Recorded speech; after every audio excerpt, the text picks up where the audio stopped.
This is the Basement Vagrants podcast. What kind of a wiener name is that? With Recker. All these morons getting dumber or just louder. Bubs. I'm a big four-eyed lame-o, and I wear the same stupid sweater every day And Schweitzer. Nerd! I knew it. I'm surrounded by assholes. Hey everybody, this is the Basement Vagrants podcast with another live, completely in-studio episode. The second one this year. It's a shocking discovery. We found Andrew Schweitzer hanging out in the dumpster behind the house. I don't even know how I got here. Like, what province is this? Is this Saskatchewan? Now I know the federal authorities were after you after they found out your connection to the events of January 6th. Is this because of that? Are you hiding out? My lawyer has suggested to me that I not answer any questions at this time about the events that may or may not have transpired on January 6th. Do not believe everything you see or hear on the Alex Jones show or the media. Never do. And of course Bubs as well. Of course it was Canada, so he stormed a Swiss chalet. Yes. It was on January 6th. Yes. Yeah, that's our version. 2014! We have another James Bond special for you. We just finished watching Tomorrow Never Dies, the Bond movie, the second Pierce Brosnan Bond movie from 1997. Mm-hmm. And there's a couple movies I want to talk about after, but this is going to be the bulk of the show. So let's just get right into it. Schweitzer, you want to take us through Tomorrow Never Dies? Well, first off, I want to talk about just a little bit about the production of this movie. It was originally just titled Bond 18. This was the 18th James Bond movie. But this movie was given the green light after the positive reception to the teaser trailer for GoldenEye all the way back in 1995. So they had a lot of confidence in the future of this franchise bringing it into the 1990s. But the film opens on the Russian border. Now, it's kind of like, oh, well, that's kind of vague and vast. Like, the border of what? With where? Just around the border of Russia. Yeah, There's not a lot of it. Yeah. So, there is a terrorist arms bazaar going on. But there's an eye in the sky sort of watching. It's James Bond under the codename White Knight for this reason. And, just in case you didn't know who could be on the other end, it's like, oh, gee, I wonder who it is. Anyway, this is at the Ministry of Defense. The Admiralty, or rather, Admiral Roebuck is his name. He decides that he's, they've seen enough. If they strike now with a naval option because this is a joint Russian operation, there's supposed to be a deleted scene apparently where Bond runs into some Russian troops and it's kind of like, oh, I made it to the party, but we couldn't have that. Shame. Yes.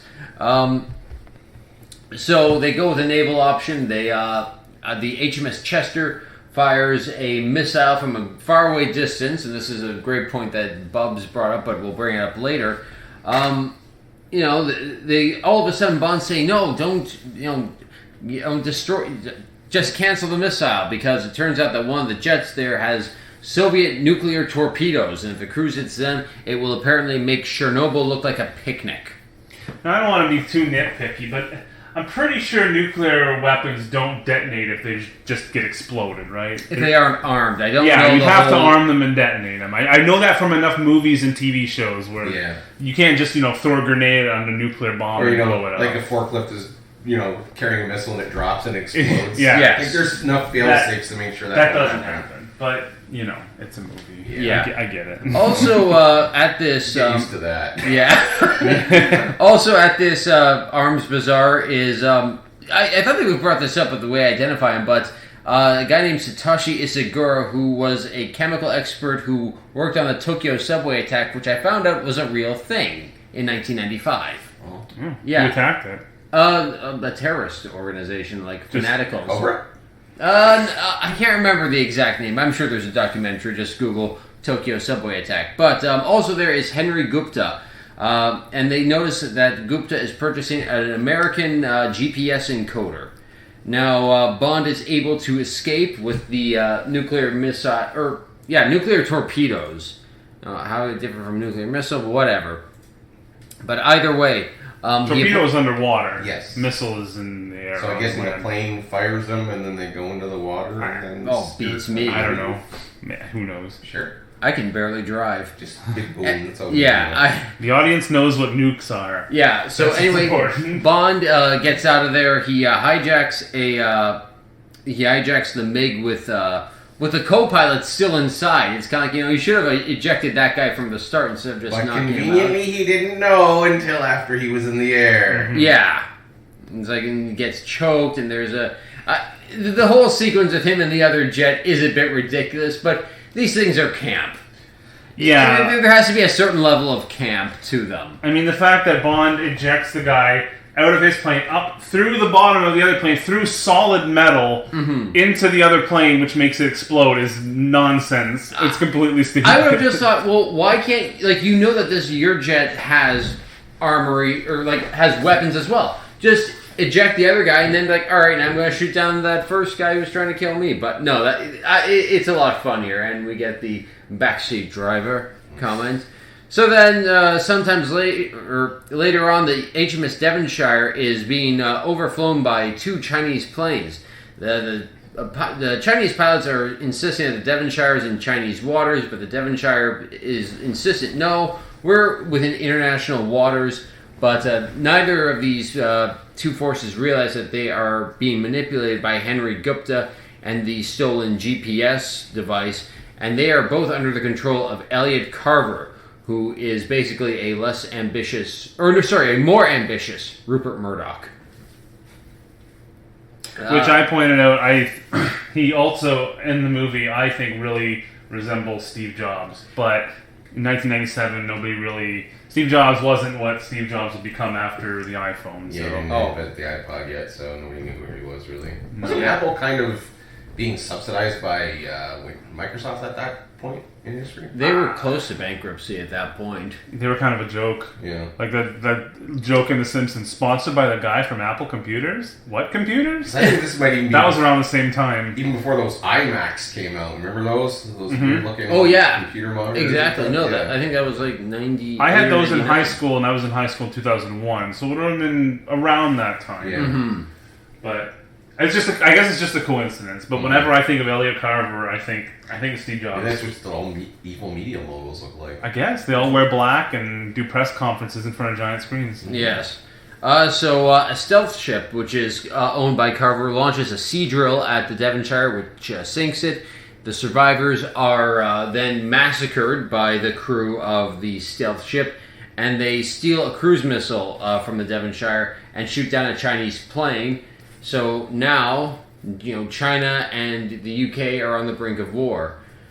Carver, there were some... we may have been joking while that scene was going on, but this was the late 90s, so we have to make a joke about the Clinton sex scandal at the time. And I remember Carver says, "Call the president. Tell him if he doesn't sign the bill lowering the price of cable, we'll release the footage of him with the cheerleader." Mm-hmm.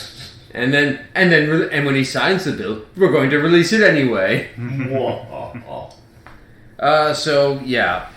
Bond is called to the Ministry of Defense, where they conveniently. I like how the Admiral explains the GPS system, global positioning, satellites. It's like, I think the minister knows what the GPS is. Well, it's 1997, and the audience might not. Yeah. I'm sure in 97, you may not have known what GPS is yet. No. I'm pretty sure they didn't have them in cars yet. Oh, No, definitely not. Definitely not. I mean, the most sophisticated cell phone app at the time was, just the cell phone itself. It's like, oh, it can make a call and might have a calculator. Might as well mention this now. It is really weird. This movie came out in 1997, and it's about a media mogul who wants to have complete access and control of all media and have all the stories out first on all the mediums. And there's never once a mention of the internet.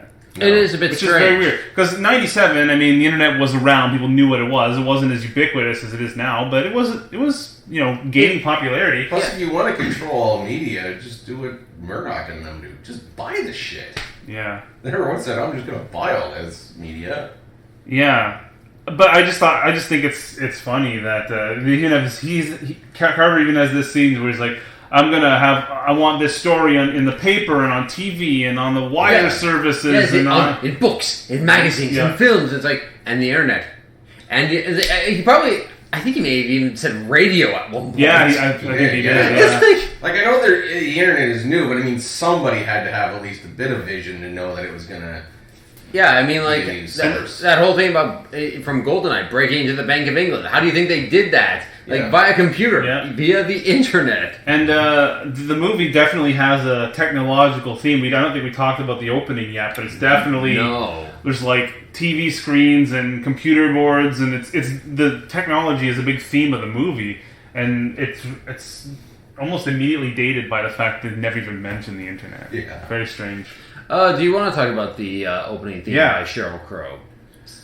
As far as I'm concerned, I really like this theme. It's not maybe in my top 10, lower to the bottom. I think it's pretty good. The visuals, I have to say, not great. I think the movie really dates itself when it's mostly close-ups of like CRT screens. Like you can see the green, red, and blue. You know, things like when you put your face up real close to the TV. You see that a lot. It's a lot of CGI effects, bullets and stuff. It looks, I guess, okay for the time. And there's like imagery of like circuit boards and computer chips and stuff. It doesn't really fit for me, that Bond feel. I know Bond is definitely... Bond and technology go hand in hand, but it seems almost... like it doesn't fit to me. No. I didn't like the visual. I do like the song quite a bit, though. The song is nice, but it doesn't do much for me personally. I'm just kind of like, Sheryl Crow has a nice voice, but... There's nothing about the visuals that, like, wowed me. Like, that's really cool. That's clever, creative. It wasn't like GoldenEye, where, like, you had all that imagery of old Russian architecture and all the statues, and kind of like that's of a bygone era.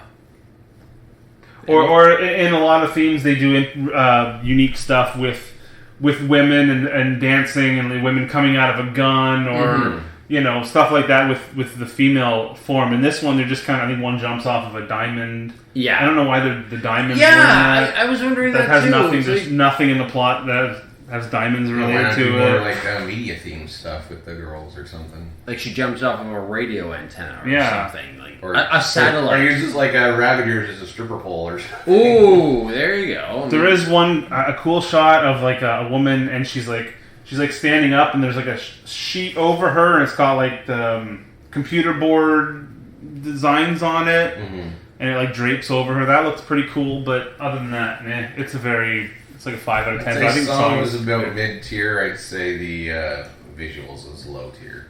Yeah, I would. For me, I would say the song was more high tier. I really like that song, but yeah, the visuals are bleh. So it looks like there is going to be a war between I almost said Russia, but China and Britain. Now, this is the interesting thing. They're talking about getting their ships in position to where the ship is believed to have sunk, and the minister asks, when can our ships be in position? And the admiral replies, 48 hours. It's like, it took the British fleet 3 weeks to sail from Britain to the Falkland Islands during the Falkland Wars. So it's like, how are you getting to China, where that is, in just 48 hours? It's just... Maybe it's only a 2-hour movie. Somewhere else, or... I don't know. I'm just kind of like... I'm just puzzled. Realism in this movie do not have anything to do with each other. That's true. But Bond comes in and shows the headline that from the Tomorrow newspaper, which Carver owns, and it shows that the victims were riddled with the same ammunition used by the Chinese Air Force. So M is given 48 hours to investigate. But Bond says during the briefing, which this is one of the few Bond movies, no briefing in M's office, not even a scene in MI6. No. But he says that the strange thing is that when their contact in Saigon said that they found the sailors only 3 hours ago, the timing for the paper to have gotten out just doesn't make sense. So they automatically assume that Carver might have manipulated it using the GPS signals. M has this line where she says, when she tells Bond to investigate Carver, she said, if the Prime Minister knows that we're investigating him, she'll have my head or something like that. I'm thinking, why? Probably because you're investigating one of our own citizens, but it's never made clear whether Carver... I was thinking, like, does the Prime Minister, is he being like blackmailed by Carver? Do they know each other? Or I don't Probably know. close relations. It was just a weird line that I'm just thinking, like, why? Why is that a problem? Like, you're MI6, you investigate people. Yeah. I mean, it's not like he's part of like he's not like he's a government employee like or a member of parliament or Well, something. it would have made a difference. He's a private citizen. It would have added to the plot, I think, and made a little more aspect to it if he had been using the media to somehow blackmail world leaders or the prime minister or MI6 or something like that. But he was the president of the United States. He was blackmailing. That's about it. Yeah. So you'd think you did with Britain though, because with them and MI6, like who cares about the U.S.? They're barely there. Yeah, might have added a little bit more to the plot if maybe there was a quick scene where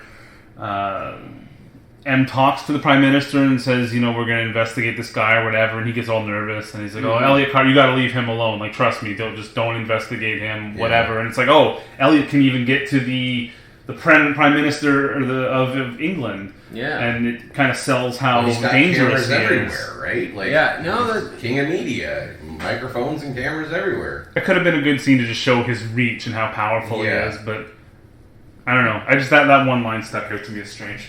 So it turns out that Bond also has an acquaintance with Carver's current wife, Paris, played by Terry Hatcher, and Bond knows that was a long time ago, before she was married, and that he has no. Either way, they really get ham up the innuendo. Yeah, it's like Bond says, I doubt if she'll remember me, and then M says, well, then just pump her for information. Yeah. And Moneypenny is just like, you'll just have to decide how much pumping is needed, James. And I'm just like, in the last movie, you were like getting on his case, like 007, this is sexual harassment. Yeah. It's like she was all about the new HR, and like, there's a woman in charge now, and this shit's gonna fly. Now she's like, I know, have at it. Yeah, fuck. The one-liners in this movie are very frequent, and none of them land. I don't think there's a single good one. Oh, really? They're really groany.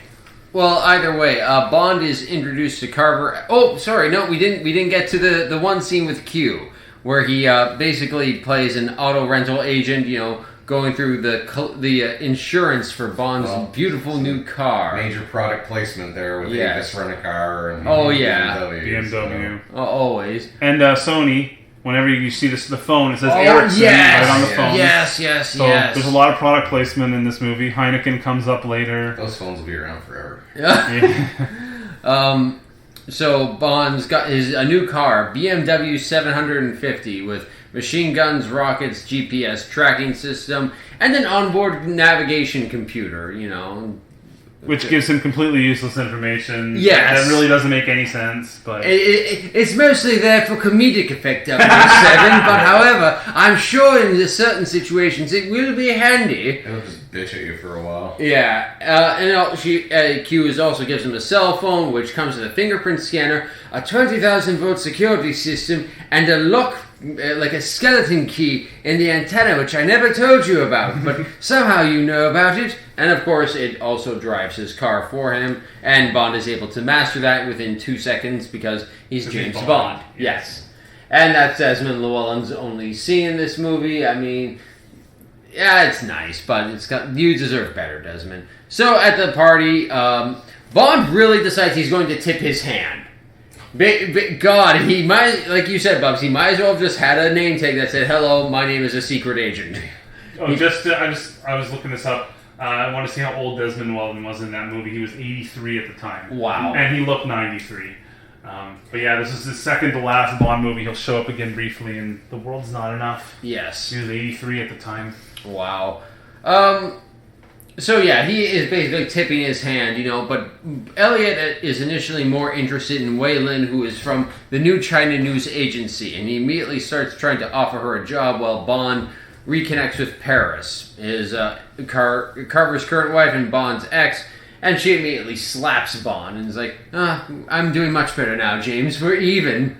And basically he tries to tell her, like, look, someone in his organization, or maybe even him, is possibly involved with this whole thing going on with China and England, and she's like, I've chosen Elliot, and like, of course, 10 minutes later she's going to go back to Bond, but either way, Bond really tips his hand because he says to Elliot, the way your satellite system works, it could be used for information.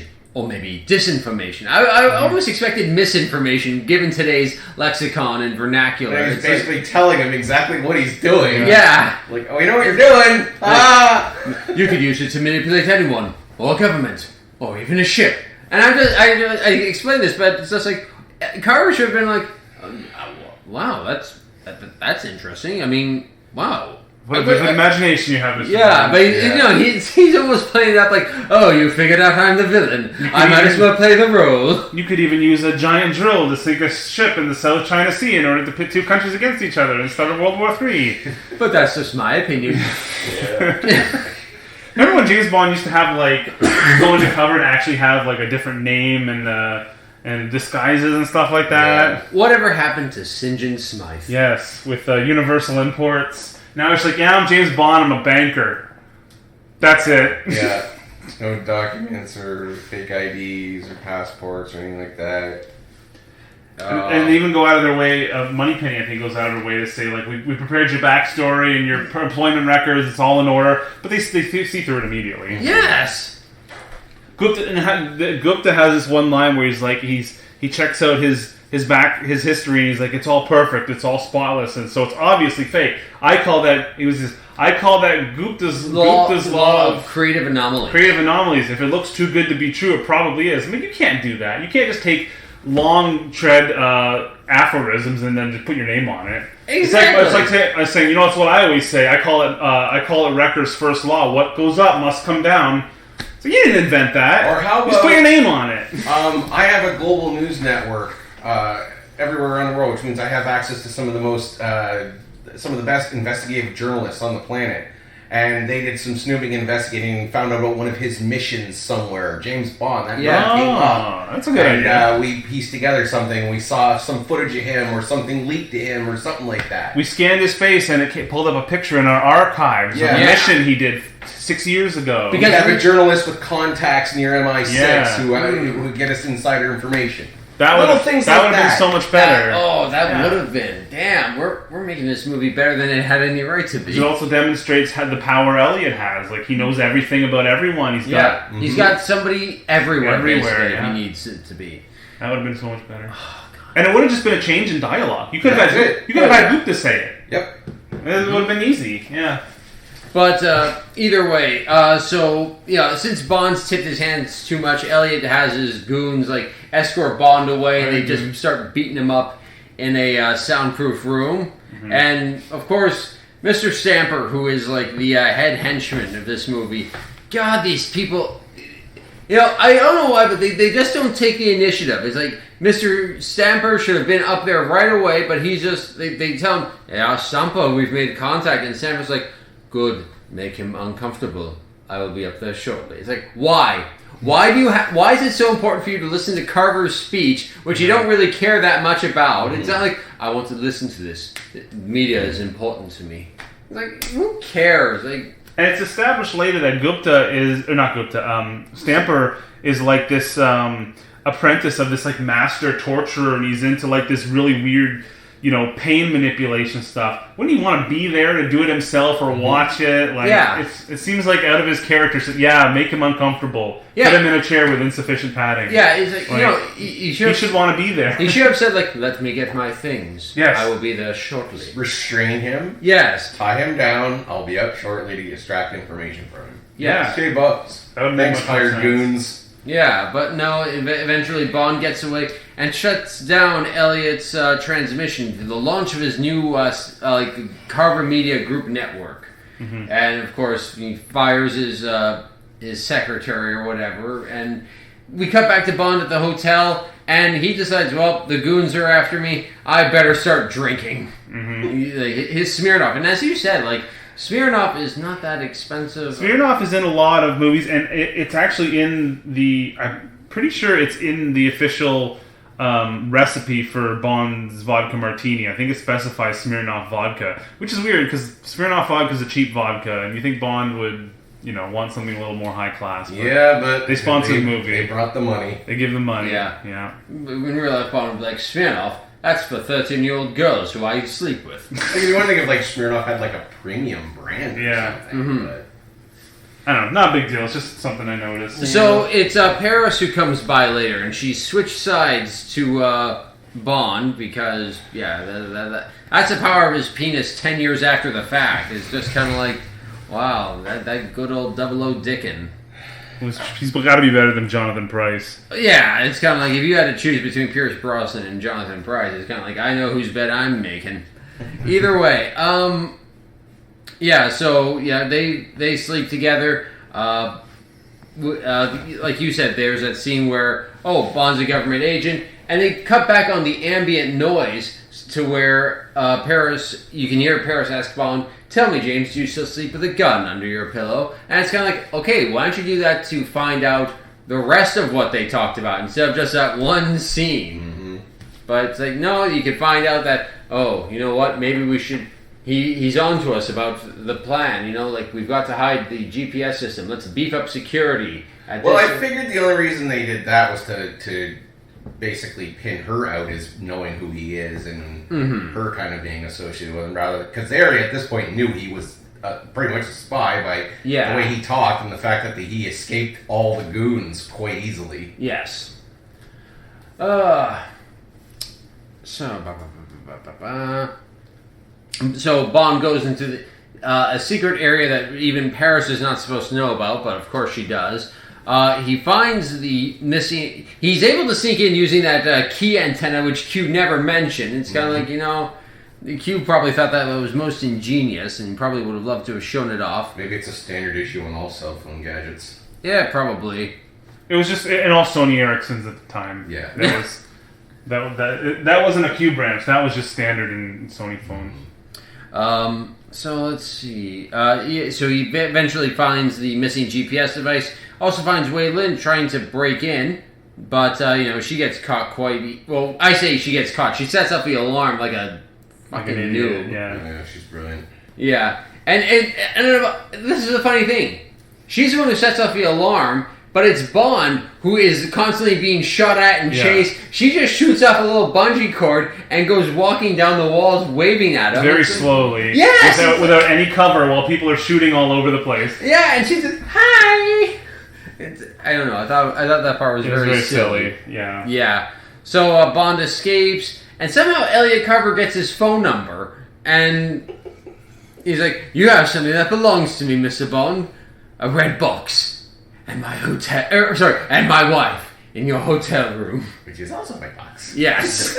My red box and my white box. Yes. And so we see Bond return to the hotel, but sadly there is a report on the news that they are reporting the death of Paris Carver, and Bond begins what is probably his fourth experience with necrophilia because he starts kissing Paris's body. And smelling her hair, which Yes! is even weirder. Those seems weird to Like me. the president or something? Yes. Well, Come on, man. double O malarkey.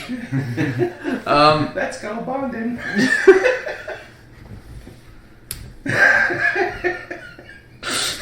So then they are dropped in. Bond gets dropped in by Dr. Kaufman. I can't remember the actor who plays him, but it should be Kaufman? Yeah. Oh, Vincent Chiavelli. Vincent Chiavelli. He was the subway ghost in Ghost. He was he in Dog Day Afternoon, or was it the other guy? No, that's John Cazale. That's John Cazale. I always get them confused. But he was in Amadeus. He was also in Man on the Moon. That and he was episode also TNG? Yep, the Arsenal of Freedom, and he was also in One Flew Over the Cuckoo's Nest.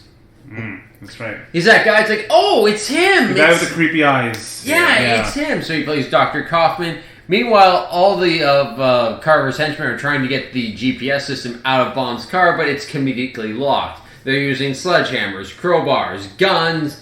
Nothing is breaking the armor. It has the car has an irony setting. There's no pedestrians or security guards walking this. Exactly.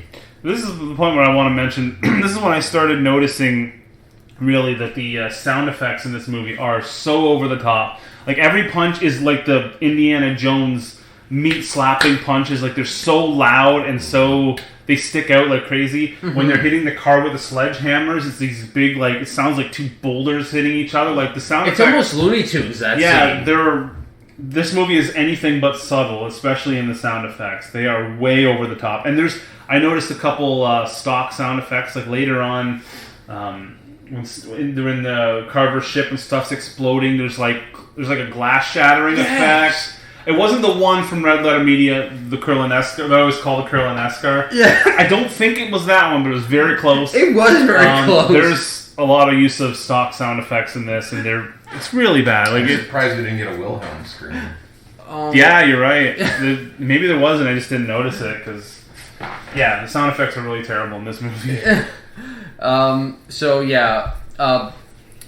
Just as it looks like Bond's about to be killed by Kaufman, he gets caught by Semper on his earpiece. Bond uses his phone to stun Gupta and then eventually kill him. The exchange between Gupta and Bond, where he's like, "I'm just a professional doing a job," and Bond replies, "Me too." Bang. That was really the only one-liner I liked in the movie, and it wasn't a pun or anything. Yeah, it wasn't. It's just kind of like it was pretty cool. Yeah, it's more of a badass. It's very badass. Yeah, that's the only line I liked in the movie, really.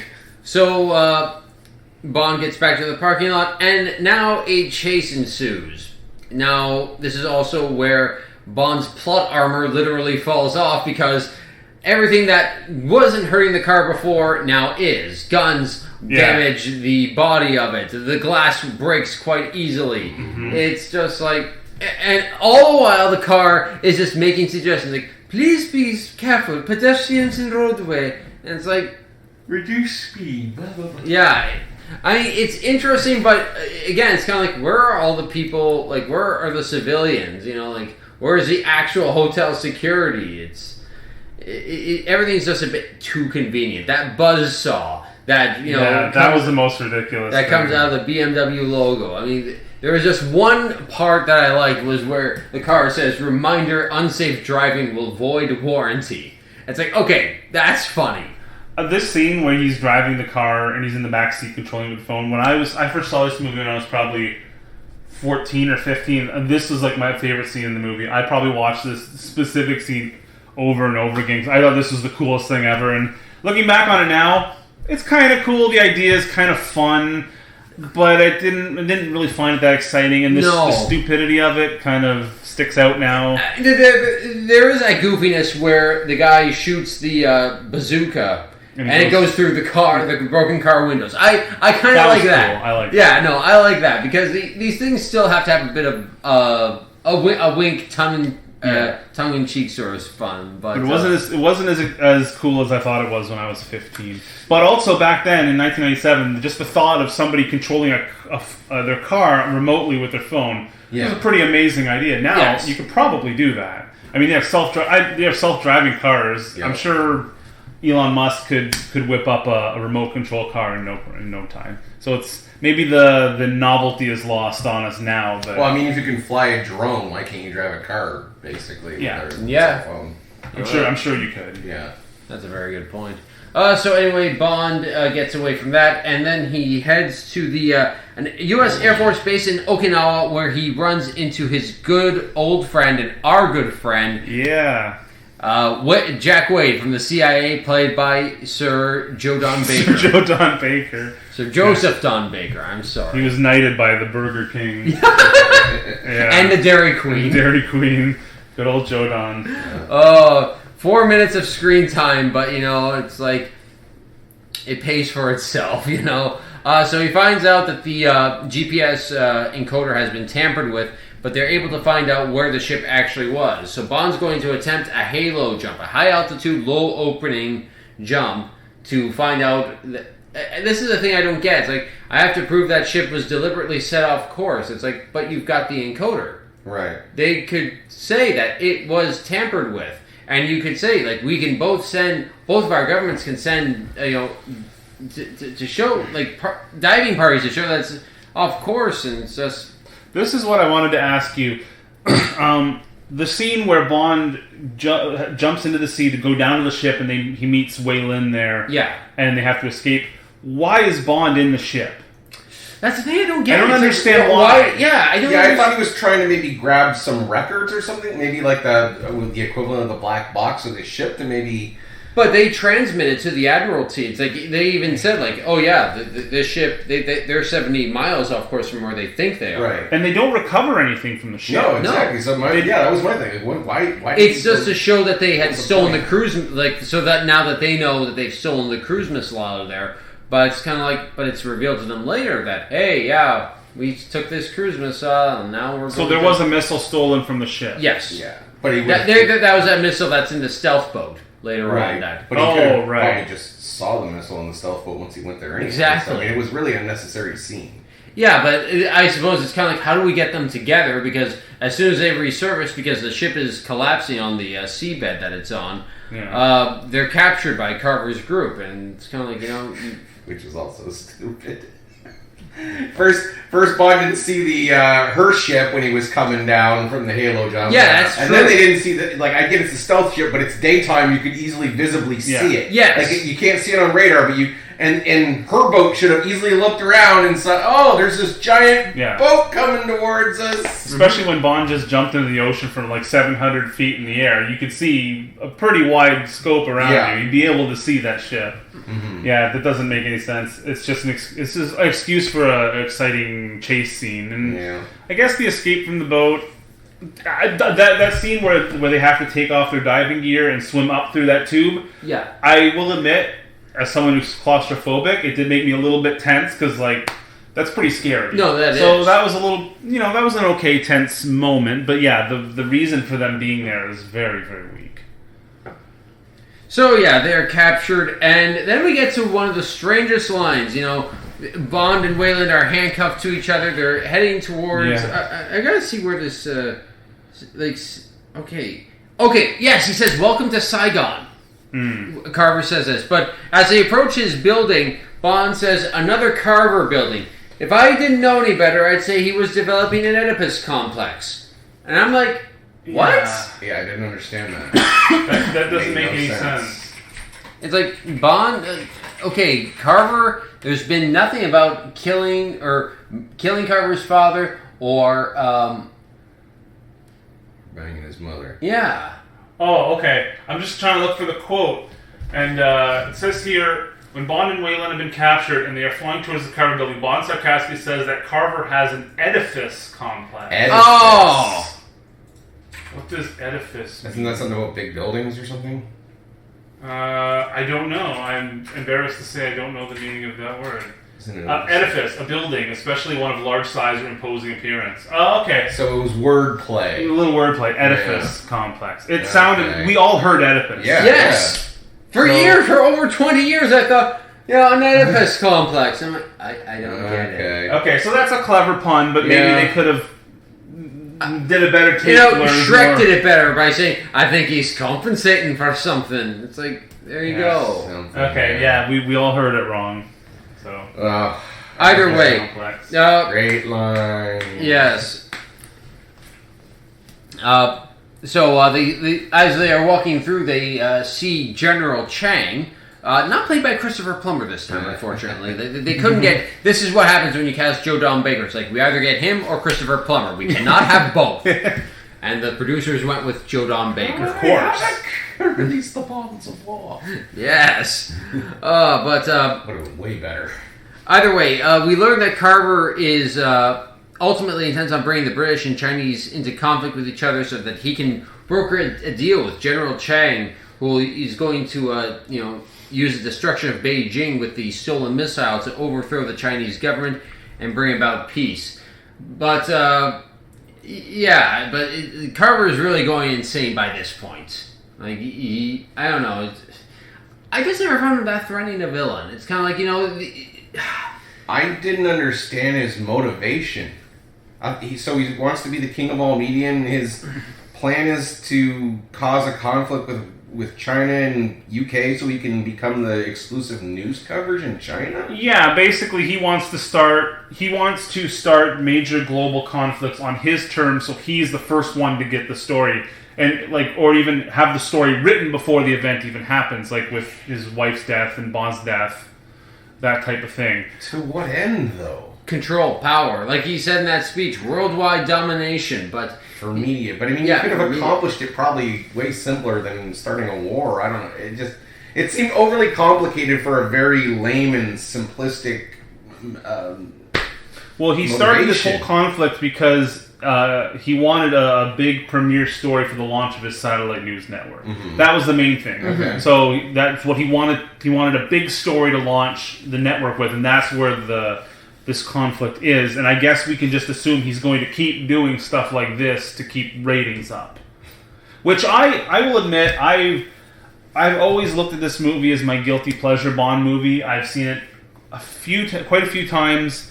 Not recently, but when I was a teenager and in my early 20s, I used to watch this one a lot. It hasn't aged well. I used to give the movie a lot of credit for its interesting villain. I used to think Carver was interesting because he didn't have a super weapon he was trying to destroy the world with. He wasn't holding people hostage. He just wanted news ratings. And I always thought that was kind of clever. But I think instead of this elaborate thing with starting wars and stealth ships, he could have easily, caused disasters in certain places, caused murders in certain places, drummed up false conspiracies. For God's sakes, he's able to blackmail the President of the United States. Do more stuff like that, blackmailing Yeah. celebrities. It just seemed like it could have been way less costly and way less destructive to do other things rather than this whole elaborate, let's turn the militaries on each other. Yeah, watching it now that I'm older and have, I guess, more experience with the world, it's not really as clever as I thought it used to be. There's a lot of holes. It would make more sense if he was going to use his news network to, like you said, just get information. Information is the new... He could have a line like, information is the new super weapon. They say the pen is mightier than the sword, but now it's mightier than the nuclear bomb. Something like that. Yes. And with this information, I can take over nations and take over corporations and become the ultimate power in the world. Yeah, I could have... Information is power. He can control all the world leaders because he knows all their dirty secrets. Yeah. And it just seems like a little That more would make more clever sense. dialogue and writing could have made Yeah. this movie 1,000 times better. Like, the pieces are there, but it's like it's written by a 12-year-old. It's almost like the shooting script was the first draft. It was the first draft, and it yeah. just went from there. It's kind of like, okay, we don't need to do revisions. We don't need to improve anything. It's just like, no, this is good. Start filming. I mean, Yeah. for God's sakes, this was greenlit due to the reaction from a teaser trailer for the previous movie. So... But I guess at the time, maybe they were trying to capitalize on the rise of media moguls like Ted. Like we were making jokes about Ted Turner and Rupert Murdoch and stuff like that. A lot of mergers were going on at the time. Big mergers. I guess that was the kind of the hot thing. Now, maybe looking at it from our perspective now, where one of the big concerns is data and monitoring and information, how the big commodity in the world is information, right? So now we look back and think, oh, it would have been smarter if he just wanted, data, information about people. Maybe back at the time that wasn't as big of a concern. I don't know. Maybe I'm thinking maybe looking at it from a 2020 perspective as opposed to a 1997 perspective is changing our view on it. But I do think the idea of him wanting information is a better motivation. Yeah. And then of all the things I've come up with and all the stuff with the military and the technology and all that, the one thing that could take me down, and this is why I really need to control the information, is antitrust lawyers. Yeah. There you go. Yeah. Exactly. So Carver starts his tradition in this movie of not killing Bond and Weyland, and instead keeping them alive for really dumb reasons. This reason is Mr. Stamper is going to torture them because of chakra torture. Because the body apparently has 7 chakra centers, like the heart or the genitals, and Bond's immediately worried. And again, he could have incorporated that into his media and ratings things. You know what the audiences crave more than anything? Violence and torture. And this torturing somebody or releasing videotape of somebody being, Imagine a government agent. Right. Oh, yes. Her Majesty's finest. Or Screaming. just capitalizing on the public's bloodlust. Yes. Like That's if we show, a good idea. like Faces of Death just came out. It was like the biggest thing. So we're going to do something live on TV. We're going to use you as part of our ratings grab. And, Broadcasted live on this thing called the internet. Yeah. Yes. Yes. Don't think Broadcasted live on America Online. No, that's a good idea, and it would have played more into his character. It would have given him at least motivation as to why he's letting the guy do it. But Bond and Wayland escape. There was a deleted scene because Ricky Jay, who plays Mr. Gupta, he was supposed to have a card throwing thing. He was supposed to have a card throwing ability. Ricky Jay, Gambit?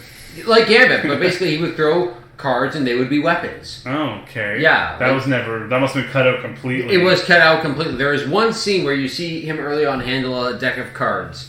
Yeah, but you pointed that out and I never noticed Would that have made the before. Baccarat game a little more interesting. Yes. Uh-huh.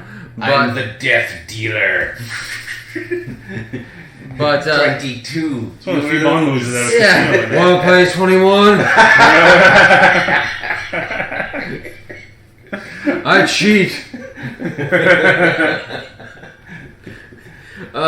So Bond and Wayland escape on a BMW bike, and as goofy as the previous chase in the parking lot was, this chase I really like because it makes a good use of the environments that Bond's in Saigon. Again, this was a scene that I really loved when I was 15, the whole motorcycle chase. I thought it was the coolest thing ever. I thought the sliding underneath the helicopter blades was like just unbelievably badass. Now, it really does seem kind of silly to me. I do agree the visuals of it, like I like this shot where they're like riding along the balcony, it's like collapsing behind them. That's really visually cool. I like how there's a lot of stuff going on. I noticed, and this plays into the Wayland's little... Come on, you can do it. This plays into Wayland's little kung fu scene later on, but this was right around the time where Jackie Chan and martial arts movies were getting popular in the 90s, like Rumble in the Bronx came out Drunken Master? Legend of Drunken Master 2 came out in 94, so that was 3 years earlier. I think Rush Hour was a year or two away. I think Rush Hour may have been the same year. Really? 97? It was that early? 97 or 98. Weren't Jet Li movies starting to become popular as well? Romeo Must Die. Oh, yeah. Rush Hour was 98, so it'd be the year after. But Jackie Chan and Hong Kong action movies were getting popular at the time, so that makes a lot of sense. So this motorcycle chase scene through the slums of Saigon was obviously a pretty big thing. It looked cool, but looking back on it now, it didn't excite me like it used to, and it's a bit silly stuff. Oh yeah, because like the helicopter is just sitting right there. It's like, okay, the bike is stationary; they're not moving. Shoot them. Yeah, exactly. Well, like that scene where the helicopter lowers between the two buildings for some reason, and then Bond like jumps over it, which makes no sense because they would obviously know he's there. He could have just gone the other way and drove off. But the fact that the helicopter lowered between the two buildings just to have a cool jump was kind of stupid. And also, you notice the helicopter is ascending. All the pilots are looking down. It's like, why not look in the buildings that you're going past? Like, just use your guns and like. They're at such a steep angle; they'd all be like falling out of their seats into the windshield. And like, I know it looks cool the fact that this helicopter is chasing them at like a 45-degree angle, using the blades to chop them up, but like. You just hit those blades on a building just like an inch too far, and your helicopter's going down. Yeah, it's like everything's so narrow until that one spot conveniently where the helicopter needs to be. Logically, it's ridiculous. Yeah, but it still looks pretty cool. I'm now looking at it. I think I guess it's one of those things where you could forgive if there wasn't so much nonsense in this movie. Yeah. Okay, everything's cool. Then it is one scene looks a little ridiculous, but it's cool. I can give it a pass, but God, there's so much in this. There's a lot of dumb shit in the movie. Yeah. So yeah, Bond and Wayland after that are showering in a public street, as you do in Saigon. Just randomly, they're done everything. After the helicopter explodes and there's debris everywhere, suddenly they're just calmly showering in a neighborhood. Everybody's cool. Yeah. Nobody's freaking out that a helicopter just blew up. There's no fire brigade trying to put it all out. They're just having a shower just so they can get her t-shirt wet, even though she was wearing red, now she's wearing white for some reason. And she just grabbed a random shirt. Some Polanski shot of some kid's ass getting wiped is in the corner of the screen. Yeah. What is happening here? Oh boy! I do want to say now that when we're on the topic of Michelle Yeoh and a wet t-shirt, I think Michelle Yeoh she's not a great Bond girl. I don't think it's really her fault. she doesn't really have a lot of scenes in the movie where she does cool stuff on her own. Right. The kung fu scene is okay, I guess. And, Yeah. But She's like an afterthought, really. that scene where she's entering the building, she immediately sets off the alarm, makes her look like a complete dope, and then she's escaping with her little grappling hook thing, and she looks like an she's idiot. just waving at him. She looks like an idiot. It's almost Austin Powers like. Yeah, it is. I think she's very attractive, but and I'm not saying this is a negative. I just find it interesting. There isn't really no sexy scene with her. Like every Bond girl tends to have a scene where she's in bed with Bond or in something skimpy or whatever. She doesn't have a scene like that. In this. Her and Bond have like probably the least sexual chemistry of I would say this so. era. Other than the one with Timothy Dalton when they were afraid of AIDS. Remember that? Oh, yeah. License to Kill. Yeah, but at the same time, you could still sense some between him and Pam going on. This was almost like, I mean, they had a little smooch at the end, but we're just work friends. That's all. Yeah. We can't be anything more. Bond almost treats her just like they have a professional relationship. He almost doesn't show any interest in her, which is weird for Bond. Mm-hmm. It's like I don't know. Bond now. Bond's modernized. I guess. The Me Too era Bond. Yeah. So Wei Lin goes to her little secret base in Saigon, but some of General Chang's men show up, and she gets to show off her kung fu skills, while Bond just walks around and punches people at random. Yeah. Well, not at random. Like, they are worried for General Chang, but he just goes up to one guy on his cell phone, pops him in the face, and he goes up to another guy, pretends he has a lighter. It's like, oh, nothing in my hand. You get punched. And so he makes it clear, look, this is not about revenge. This is about stopping a war. I'm not about getting revenge for Paris's murder, but I just want to stop this war. So they discovered that the stealth boat is probably in How Long Bay, to which Bond was to reply, 9 inches. And she's showing her big computer screens and everything come out and all the weapons and stuff. And there's still random people just walking into the base and all that, even though they got top secret base and stealth and all that. Just a random person just walks in. Yeah. In the slums of Saigon, where I'm sure there's lots of crime and stuff. And going nobody on. would notice all this equipment coming in and all these weapons in and out. Yeah. Everything she needs to get this base operational. And I mean, there was an insane amount of weapons in those cases. There was like hundreds of machine guns. It was quite the armory that she had. I guess. Well, I don't know. Maybe this is before the Matrix. So I was thinking maybe they were trying to go for a Matrix thing of like the guns coming out. But this was 2 years before the Matrix, so maybe not. I don't know. I guess it just looked cool. I think that's what they was going for. So they go to How Long Bay for 5,000 American dollars. The boat captain will drop them off this place, and Bond insists, "We're finishing this together." So they decide, look, there's one funny scene where she says, "Can you see the stealth?" And Bond says, "No." And I'm kind of like, I think that's the point of it. But no, you cannot see it on radar. However, to the naked eye, yes, you can see it. Yeah. So they find it. They decide, let's attach these mines to it. But then we'll set the timers for 10 minutes. I would just be like, look, set for 1 minute. Set for 1 minute, run like hell. Yeah. But no, they decide they need to be very, very stupidly thorough. And did I miss something, or were they just attaching mines to like the outside of the hull? The outside. I'm kind of like, why not go alongside it and just attach there? Like, you think you'd want to spot. Or like they'd have to sneak in and attach it to the fuel tanks or something. Like, well, are they trying to blow it up, or they're just trying to make it so the explosion will be picked up by other radars? Maybe that. I think that was it, by radars, but still, either way, I mean. Okay, yeah, you're right. I was under the impression they were trying to sink the ship. But of all people, it's Carver who discovers them trying to do this, and he yells at the henchman, "What the hell do I pay you for?" And he stupidly tells Stamper, find them. Not kill them, just find them. Yeah. It's kind of like, you just found them. They're on the TV screen, you idiot.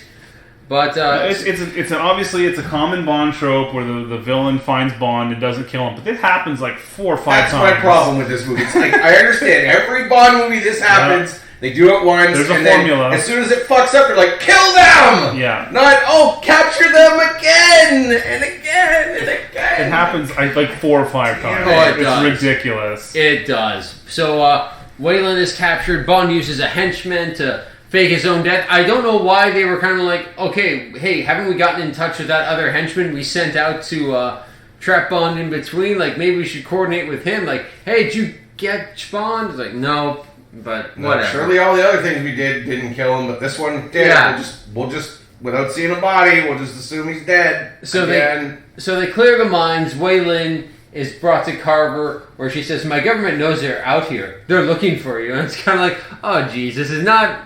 Like, even he's like, and if they were looking for me, I'm in a stealth boat, stupid. And he says, oh, yes, they can't see me, or you, or even your friend, the late Mr. Bond, who's on his way to the bottom of the sea. That's my new anchor man. And this prompts Wayland to try and kick him, but Elliot responds with something that's even more brutal than a face blow: casual racism. And he begins doing mock martial arts cries and kicks and deems it pathetic. See, now if this movie were today, she or somebody would have had the cell phone out, recording him doing that, uploaded that to the web. Wouldn't even have to fire a single shot at him. That we just would have got it on social media, and he'd have been canceled. That's what would have taken him down. Movie over. For sure. Mr. Carver, your stock has dropped 2,000%. Abandoned ship. So, eventually M shows up at the Ministry of Defense because Bond and Wei Lin transmitted their information to both their governments prior to leaving. And she says that Carver has been playing both sides for fools. The British fleet are looking for the stealth ship, but they can't find anything. Bond gets the drop on Gupta because, of course he does. And when they have this confrontation, again, what does Carver say? Don't shoot him yet. It's like, and as we later see, he has no qualms about Gupta being killed. He only does it when he finds out that the missile's armed, ready to go. Yeah. Mm-hmm. So he could have just been like, "Oh, Mr. Gupta, is you outlived your contract." Yeah, that's what he says. You outlived your contract, and he could have just ordered everybody, fire, shoot. Yep. I don't care. That would have been interesting. Makes more sense. Yeah, shoot at Bond, and not shoot the henchman. This is the funny thing. Carver's the best shot out of all the henchmen. Yeah. Because he shoots and it's like gets Gupta right in the chest. And at this point in the movie, I think we've only got maybe 10, 15 minutes left to go. Mm-hmm. And this still isn't the last time Carver would capture Bond and fail to kill him. Yeah. It happens again! Not just with Carver, but either way, it happens twice. And it's like watching a fucking Roadrunner cartoon. Yes! So they decide Wayland's going to take care of the engine room. Bond is going to stop the missile. But of course, it's like you said, the sound effects. At one point, you do hear that glass breaking sound effect. And for some reason, I found this weird, but Wayland gives one of her but it's only when she's shooting her gun at the engine computer. It's kind of like that doesn't require some big effort, like you're landing a blow against some big enemy. It's like you're shooting a gun. It's like, hi James, I got the sex change now and the nationality change. Come on, it's 2020. Fuck me! I will fuck you! Okay. It's still smarter than this movie. So anyway, they think Bond is dead, and then Carver says, "Mr. Stamper, what are you doing about the girl? Have you looked in the engine room?" And he goes to the engine room. He gets the drop on her. Doesn't kill her. No. Bond ends up swinging onto the bridge. No Tarzan yell. It's like this movie needed all the help it could get, too. Kills the remaining henchmen. Where's John Glenn when you need him? Yes. Uses the sea drill to kill Carver, telling him, give the people what you want. First rule of mass media. Again, Carver comes up behind Bond, who's like on the ground, injured. Yes! Points a gun at him and lets Bond stand up next to the control console and just gives him the speech about the bad guy speech again. And really the fact that So Bond presses. He happens to know exactly what button to push to make the drill turn on and move towards Carver, and then grabs Carver and makes that really bad line about giving the people what he want. And he doesn't like throw Carver into it. He just kind of holds him and then lets go and runs away real quick. Yes. And so the drill's still like a foot away from him. And then Carver's like, no! It's like, just duck, roll out of the way. Like he should have threw him into it. Like it's just dumb. They didn't try. They didn't care.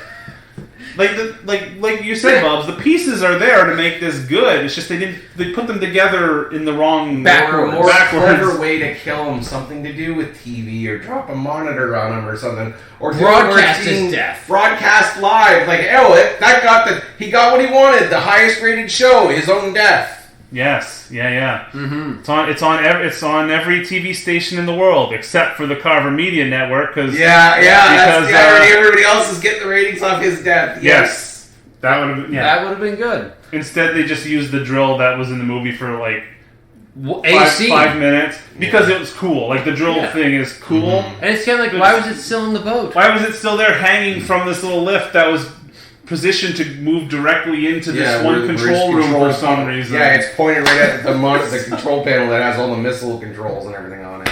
Yeah, it's so dumb. So Bond gets onto the missile, and somehow this was unseen or unheard by Bond, but Wayland gets tied up in chains by Mr. Stamper with a pulley system as well that he didn't hear, and he's like, Bond is just like, it's over, Stamper, let her go. And Stamper's just like, yeah, okay. But first, she throws Bond some detonators and says, just attach them to the missile thrust because that'll set them off. And Bond tells her, never argue with the women, they're always right. Mm-hmm. Like, I guess. And sure. Yeah. So he was like, okay, so his idea was he was going to hold Wayland hostage and so that Bond wouldn't plant the detonators. But he was just holding her from this chain, and then Bond's like, all right, whatever, and he plants the detonators anyway, and then Wayland falls in the water, but she's not in any immediate danger. No. Like, especially since she's, like, if he had a gun to her head, that would make more sense, so I will kill her immediately if you don't stop. But the fact that he just dropped her in the water, or if there was like a weight tied to her to hold her down. Yeah, that's the thing. It's like, I've seen this stuff before. It's like, and she could easily just pull herself up that chain as we see. So she's connected to a chain she's in the water and the chain is being held up by a pulley, so the chain is pulled taut. We see shots of her in the water just kind of like moving around, struggling. You climb up the chain. Yeah. You just climb up the chain. Mm-hmm. Well, you don't even have to climb up enough so that Stamper sees you and shoots you. Just climb up enough so you can breathe. Like she's not in any danger. Things or something? I don't know. She's not in any danger. No. And then Bond just plants the detonators and then has a little scuffle with Stamper on the missile or whatever. Yeah, and stabs Stamper in the Kevlar vest. Yeah, in the Kevlar vest, in the arm. But then, it's like, then he stamps his foot so he can't move. Stab him in the neck. Yeah, exactly. His neck is right there. In the throat, the ear, the nose. Eye. It's like anything. Stabs him in his armor. Like, it's so stupid. But eventually, like, Bond is able to escape using that same knife that he stabbed Stamper with to cut his own vest away. And that was another stupid thing where he was hanging from... Bond was like falling. Stamper was holding on to him with just his arm. Yeah. And then Bond, his zipper gets stuck because he can't take off his vest. Like, oh my god! So he takes out the knife and instead of just like stabbing Stamper in the arm to let him go, he starts cutting off his vest. Like, just stab him in the arm. That's so much easier. Yeah. It's so, not like Bob's had the perfect line. He's like, all the pieces are here to make this movie good, and they put them in backwards. It's so dumb. Whoever made these decisions, I don't know if it was the director or the writer or whatever, but... You mean the director of Stop or My Mom Will Shoot made a bad decision? Yeah, maybe it's not the director. It's not, what's his name again? Oh, God. Roger Spottiswoode. Yeah. Well, also directed Terror Train, which I actually saw like a few months ago, and it sucks. Oh, he directed... And also The Sixth Day with Arnold Schwarzenegger. Smash Hit movie, Sixth Day. I've never seen that one. What a resume. Not much else. I wonder why. I don't think it was this movie that... Turner Hooch as well. It was okay. I mean, it was what it was. Yeah. It's a decent comedy. So Bond and Wayland somehow survive. They make their way onto wreckage, which is perfectly safe for them to lay upon. It's not, scorching hot because of the explosion. Well, don't forget that the pulley, the chain was not also attached to anything anymore. Exactly. It's kind of like so. Yeah. Oh God, I don't want to talk about this movie anymore if I don't have to. There is an interesting scene where all this talk about media manipulation of the truth, and at the end, M tells Moneypenny, take this release. Elliot Carver is missing, presumed drowned, while on a cruise aboard his luxury yacht in the South China Sea. It is believed he committed suicide. It's so the good guys can manipulate the media too. Mm-hmm. Okay. And it's not fake news when we do it. Yeah, and Bond and Wayland, like you can point out, there is this weird moment where it's slow motion for some weird reason. I don't get that. Yeah, I noticed that a few times throughout the movie. During action scenes, just for a couple seconds, it'll go into slow motion. And it's never really to highlight, a cool moment or anything. I mean, maybe when they jump over the helicopter, it might slow down a little bit. But there's I think one of them was a close-up of Bond and Wayland, at the end. But there was another one during that chase scene where it's just them and it's a close-up of them and it's just slowed down for some reason. It's not even to highlight anything cool. It's just, I don't know, the editor just found out how the slow motion button on his keyboard or something because it was very weird and it took me out of it. A lot. It was just, it sticks out like a sore thumb, this weird editing like that. But anyway, Bond and Wayland refuse rescue from the HMS. I think it was Pinafore. Sorry? No. Oh. Devonshire, maybe? No, and Venture. I was on the blue up. HMS Venture. Okay. And they don't bang on a boat. There's a boat there, but they don't bang on it. Wasty wait. Again, the pieces are there. Yeah, exactly. You got a boat, you got banging. What do we do with it? No, let's just use the flotsam. We have chocolate. We have peanut butter. What do we do? So that's Tomorrow Never Dies. Let's talk about the closing theme. That was good. Oh, by Katie Lang? Yes. Yeah, I don't know about the song. It would be interesting to look up, though, if it was originally intended to be the theme, or if it was an afterthought, or... I don't know, but it's it's good, but we can't have a lesbian doing the main theme, so we can have a hot girl doing it. It's very much a throwback to the classic Bond themes with the big trumpets and the... Yes. Yeah. And the classic John Barry big band sound. It's good. I still like the Sheryl Crow theme better. Well, it's more Sheryl Crow's more contemporary too. For the time. Yeah. She was huge, and it was probably sold better as a single. Oh, yeah. So, it's worth noting that the end theme is worth listening to. Almost as good as the main theme, but in my opinion, not quite. The end theme, personally, in my opinion, I think it's better. It's actually if I had been aware of it, that'd be it's probably in my top 5 favorite themes from Bond. But that's Tomorrow Never Dies. So this movie, let's take a look at the reception that it got on IM. Release and reception.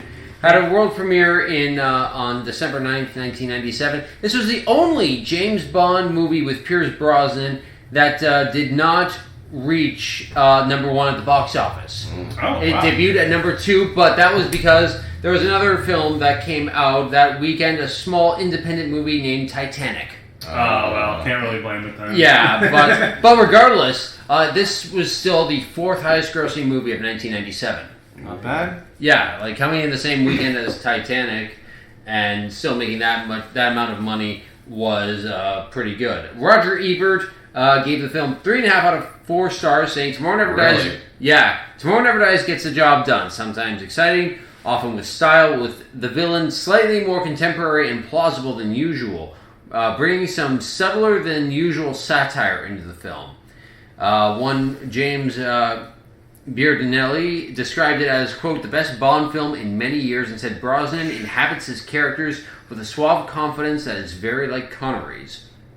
I don't see that. I am a fan of Pierce Brosnan to some degree, but no, he's not like Connery very much at all, really. I don't think. Yeah. He's Pierce Brosnan. Yeah, so I would say, looking back at this movie now, it was one of my favorites as a teenager. I always considered it a guilty pleasure, but I didn't really enjoy it that much. Some of the action, the motorcycle chase scene is decent, and I like Michelle Yeoh's little kung fu scene. I wish she would got a little bit more, maybe another chance to do that at the end a little bit more. So there are some good moments, but mostly if you have a ratio of like entertaining to dumb, the dumb is way higher than the entertaining, and which makes it not very good to me. Yeah. There's just too much. There's too much silliness, over the topness, and we haven't even got to The World Is Not Enough yet, or Die Another Day. Oh, Die Another. Oh god. And it's already getting bad. I always thought I liked the Brosnan movies, and I guess maybe a lot of that is just nostalgia. Maybe a lot of that is nostalgia, because I think maybe as a teen boy I probably would have responded to it a lot better. But I think a lot of it's just carryover from GoldenEye, because I love GoldenEye so much. Yeah. I forget that like really only one out of Brosnan's 4 movies was really good. Any good? Well, I think I want to be a bit kinder. I want to say that only 1 out of 4 you could truly call great, or even a classic James Bond movie, and that's GoldenEye. But this wasn't terrible. But this is like a guilty pleasure Bond movie. But it's not the worst. One of the things that I did like about Michelle Yeoh, I wish I could have given her a bit more to do. But it's like my tanta said at the time, it's like, this is not one of these bimbos who just moans, "Oh, James." And she definitely wasn't that. Oh, no, she's not Tanya Roberts. But if she's not going to be that, give her more to do. And I think that's a lot. We have that complaint a lot about. You got to find that balance. Yeah. Like if you're not going to have her just be an airhead bimbo, then she's got to be more pivotal to what's going on in the story and make her a strong character. And there were apparently plans to make a spin-off series with her, like Michelle Yeoh as Wei Lin. Coming back, but it never materialized. And it's one of those things. It's like, okay, you see, you don't need to make James Bond into a woman. Just like you have all the material there. Do you remember what they did with the character in the last James Bond movie, GoldenEye? The Brazilian, the last. Oh, one yes. Remember the Brazilian character? Yeah, we loved her. Yes. And she wasn't romantically involved at all with James Bond. You needed something that's something they should have done with Michelle Yeoh's character here. Yes. Yeah, I agree. We tend to have a complaint a lot about Bond girls not getting enough to do, especially if they have the ability to be a pivotal part. I always say that the best to make a good Bond girl, she has to be pivotal in Bond completing his mission. Mm-hmm. And I don't think she was in this movie. She kind of just shows up and accompanies him. Even at the end, when she's infiltrating the ship with him, she's really just a liability. She doesn't... Yeah, she gets captured. She gets... She doesn't help him out. If you cut her out of the movie, Bond could have still completed his mission. Absolutely.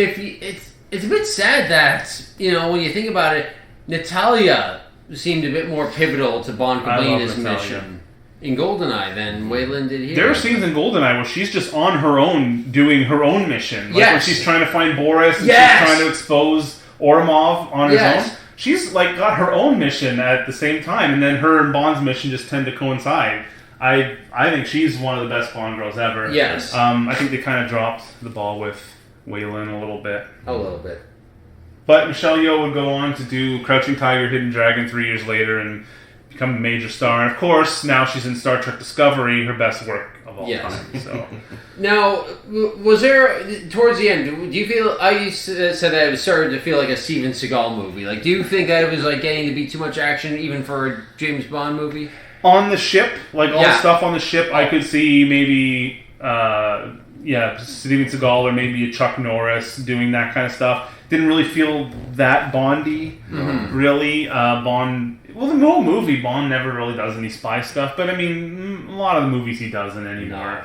That was really in the early days of Bond, so... But you didn't even get the cool location scenes in this movie either. You get in a lot of Bond movies. Outside of the chase on the motorcycle... But no, luxurious, beautiful vistas. You get those establishing shots of cool places. Yeah, you know what? Hamburg wasn't made to look as cool as it probably could have been. You get the slums of Saigon, Hamburg, Germany, The Ministry of Defense. Yeah. Yeah. And a Even boat. Okinawa Yeah. didn't really do much with that either. No, I never thought of that, but you're right. They never go to any kind of exotic location. There's This- no casino in this movie. One of the few Bond movies without a casino. And they didn't do much James Bond stuff. There was hardly any spy stuff and tech stuff. Like, this did not feel like a James Bond movie to me. Like, I've never seen this one. Yeah. Like, this, I thought I had, but I didn't. And from all the movies we watched, this is one of the worst ones I ever saw. Like, Really?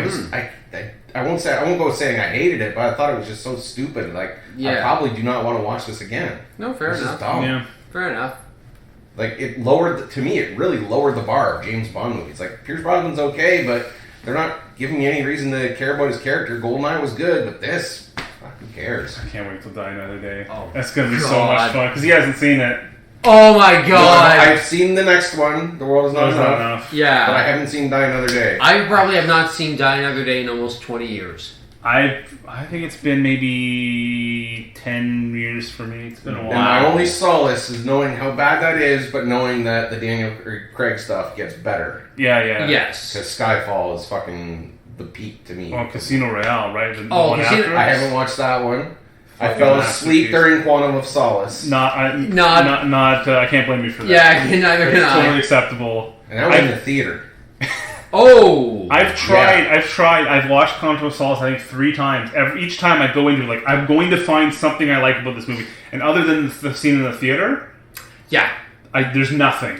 There's Because it bothered me nothing. right out the The gate theater with scene is good. all the quick cuts. Yes! Oh my Yeah. god. It was felt really- like watching Taken with Liam Neeson. Every punch, every throw was a quick cut. It felt like they were really catering it towards the Jason Bourne series, Yeah, where yeah, they got yeah. all those edits and it's just moving Like, so fast, but fuck? you have no idea what's going on. And Quantum was written during a writer's strike, Yes. wasn't it? So that's probably why the plot sucks and is boring and forgettable. And the villain is... Do you even remember the villain's name? Mr. Green. Mr. Green? Okay. So I gotta wait for some Clue. poop to get to the good stuff again. Yes. But yeah, a very, very boring villain. I don't remember who plays him. Oh god. His plan was he was going to control the water supply for Persia or It's something like that. It's just I like, don't know. it's just so water? dumb. That's it? Yeah. We're really getting ahead of ourselves. I mean, we still got another... So this movie here, I think, like I said before, the piece. If you would have just had somebody come in, sit down, do some revisions to the script, A few rewrites. you could have made a really good movie here. Yeah. And I almost feel like not necessarily modernize the movie, but if you almost want to remake it just to fix Yes. the problem. Yeah. Like, I hate remaking movies and reboots, but this is one where if you did it, it could probably be really good. It wouldn't take much. And especially now with the context of how technology is so intrusive in everyone's lives and everyone has major companies having all their data. And nobody trusts media Nobody and trusts the false media. information and all that fake news, quote unquote. Yeah, out there. you Like, could do. I that's a good point. Like, I would not be a fan of remaking any of the Bond movies, but this one could do for an update. Mm-hmm. At least a an few updated rewrites. novelization. There we go. Sure. Yeah, Sure. okay. That'd be interesting. Or even turn into a mini-series or something. Yeah. A fan film. Yeah. So let's do it. Yeah. I call Bond. I call Wei Lin. I don't call Bond anymore. Come on! Do it I to call me! the, what's his name, the American guy in the Hawaiian shirt. Oh, Jack Wade! Joe Don Baker. I'll Yeah, be you him. can be. I'll be him. Or the villain. All right, so that's Tomorrow Never Dies. Yeah, so not a huge thumbs up. I think maybe maybe I liked it a little bit less than you guys. No, Bubsy hated it. I guess I like it a little bit more. It's than Bubs. weird rewatching. It's got to be weird rewatching a movie from your childhood or in when you were in your teens. It's kind of like your peak, right? Yeah. Where Yes. you're really I into did your peek in my fandom, teens, yes. and then you rewatch it, like, oh, this is not as good. It's as bad. It's Yeah. a funny feeling. It's Isn't almost it? It is. depressing in a way. I almost feel like I've lied to myself. Yeah, I know, right? I I'm so killed your stupid. I memory like of this. Although it is a good feeling when you rewatch something from your childhood and you realize it actually is good and holds up. Yeah. Like Oh, when I yeah. rewatched, when I was a kid, like 9 or 10 or maybe even younger, I used to love the Teenage Mutant Ninja Turtles movie. Mm-hmm. And I rewatched that about 5 or 6 years ago and I was like, this is actually really good. The I first- remember liking that, Yeah. and I haven't watched it in probably 20 years. So maybe that's one I need to revisit to see if it- it. I think The it's still first really one good. is really good. Yeah, it holds up Like, really well. There is something. I think what works in that movie is the fact that the turtles We're getting really off topic from James Bond, That's but fine, we're done talking about But that. yeah, but the fact that the turtles are in they're actors in suits. It's not just CGI actors. One of the big problems in I watched the Out of the Sewers one, or Out of the Shadows. Sorry. Was that the Michael Bay one? Yeah, one of the Michael Bay ones. He made two of them? He made two of them. Oh my God, I didn't even know. I saw the second one in theaters, and there's one scene where Casey Jones comes around the corner and sees him for the first time, but he has no reaction. It's like the actor was not told, okay, you gotta pretend like you are seeing like real life. Yeah. He's just like looking at them like it's the most ordinary thing in the world, and it's just like, come on, like. But that's because he's just looking at CG actors in that got like the, the suits. Yeah, with the the tennis balls attached to them. And if he was looking at actors that were actually in suits designed by Jim Henson's Creature Shop, it would be like, oh my God. Like, do you remember that feeling when you were a little kid and you saw them for the first time? And it was like, oh my God, like, this is so cool. You do a great job of because teasing you it. can't capture humanity of a character with CGI. No, you can't. All you're doing, you're drawing what you think the humanity looks like, and they're voicing what they think it sounds like, but you're not capturing. Whereas a guy in a suit, he still has to go through the motions. They still move the face in a certain way. So, and then you got like you say, the other actors' reactions to it, so it's more genuine. You don't feel it with CGI.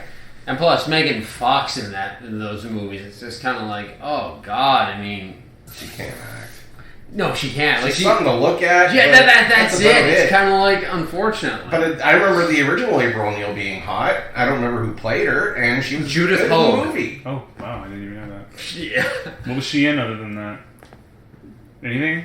Not that I know No? of, unfortunately. Especially you know her I think she had a scene in the Star Trek Next Generation. no, Oh. actually in the first Michael Bay film, but scene cut for time. But you look at her and go, okay, that's April O'Neil. I Yes. look at Megan Fox and go, well, that's a skank from Transformers. Yes, it's like you can believe. Yeah. And I can't believe Megan Fox. It's just like I'm reading a comic book series right now. I'm actually just rereading it. Like, they've changed some things. April's not a reporter. She is a college student who works at a lab where the turtles first were. But I can believe that. The way that she's written, I can believe certain things. And I understand them modernizing the character. Because, Oh, yeah. the typical news reporter thing is And not really much of a thing anymore. Well, and also in like the original comics, April wasn't a news reporter. She was she was a lab technician. Like, even with Superman now, like, if they want to make him not a reporter at the Daily Planet, I understand that. Because how many people are buying newspapers anymore? So unless you made the Daily Planet like a online news service or something, you could get away with it. But I understand them changing newspaper. Yeah, I suppose. But it's a minor thing, right? She'd be a TikToker now.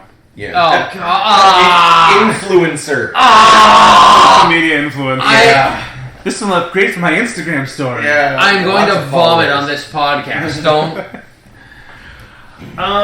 Well, speaking of what you had mentioned about CGI not being able to capture humanity in people, I want to talk about the Cats remake. Oh, God. Speaking of vomit. Yeah, speaking of vomit, let's talk about a movie starring James Corden. So, I want to preface this with the fact that about 3 or 4 weeks ago, I watched Cats, the 1998 shot for theaters version of the play.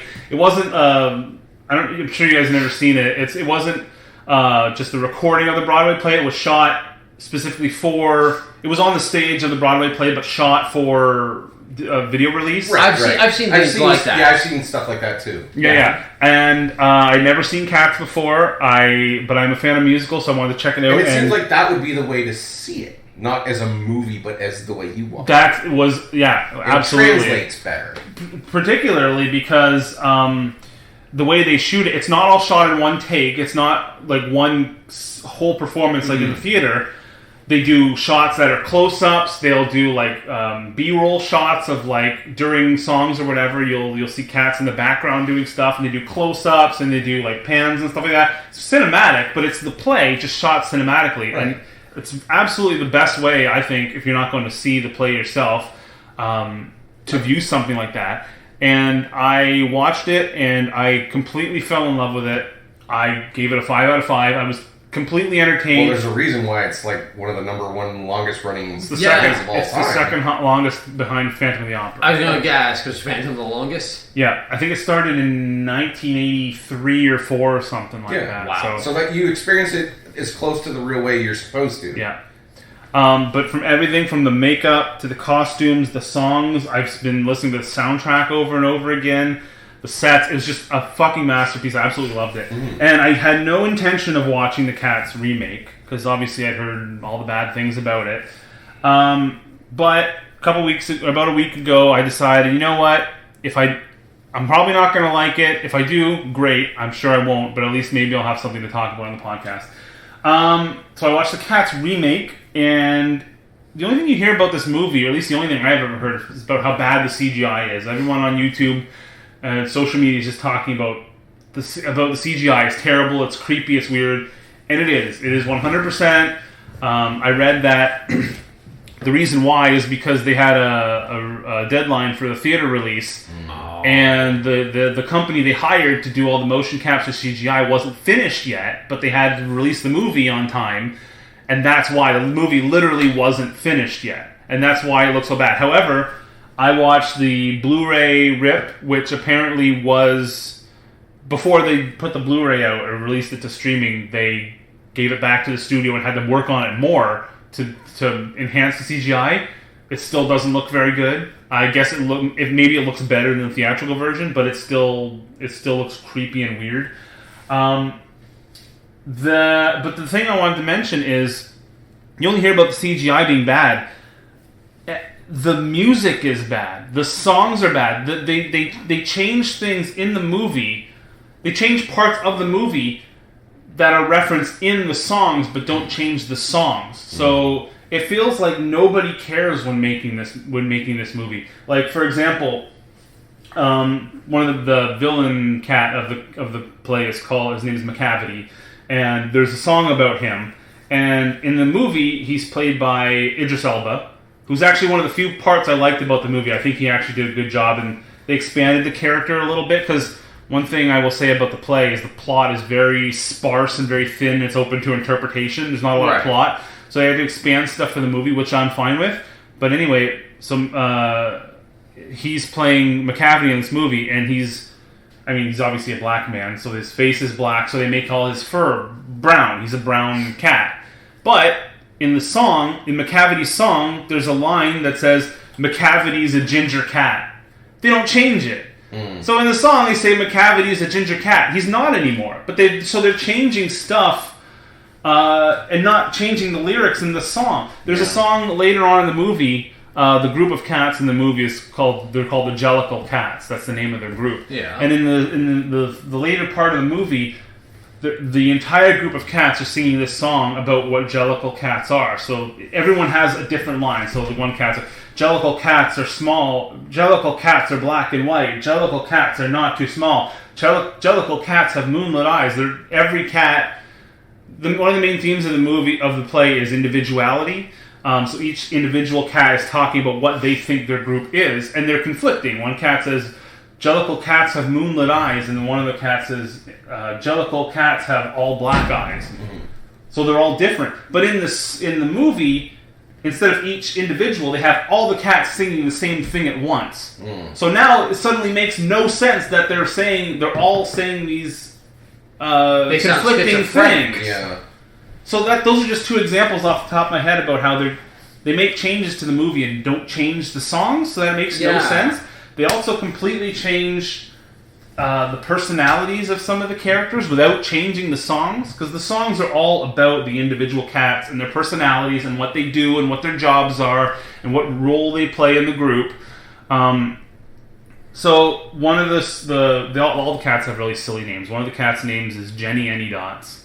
And her song is about how the family she lives with, she sleeps all day, she's a lazy cat, but then during the night, she gets up and she's very caring towards the lesser species. She teaches the rats and the mice and the cockroaches useful skills to be members of society. And the song is about how she's a very caring, nurturing, kind of motherly cat to the less fortunate. That's her character. But in the movie, during her musical number, she's singing the same songs that would suggest she's this character, but she's like threatening the mice. She's making them perform. She's eating the cockroaches. So it's like completely opposite of her character. Wow. And also she's played by Rebel Wilson, who cannot sing at all. She's terrible. Like, she's a terrible singer. And I felt bad for her in the movie because like they gave her this song to sing and she's awful. I felt bad for her that they didn't say like, okay, we're going to dub you over with someone who can sing. And also in the movie, in the play, all of the cats sing songs about each other. So Jenny Anydots doesn't sing her own song about her. It's other cats singing about her. So each song that's about a cat, the other cats sing about that cat. And another one of the themes is community. All the cats get along, other than the villain cat, but they're all friends. They all like each other. They're all...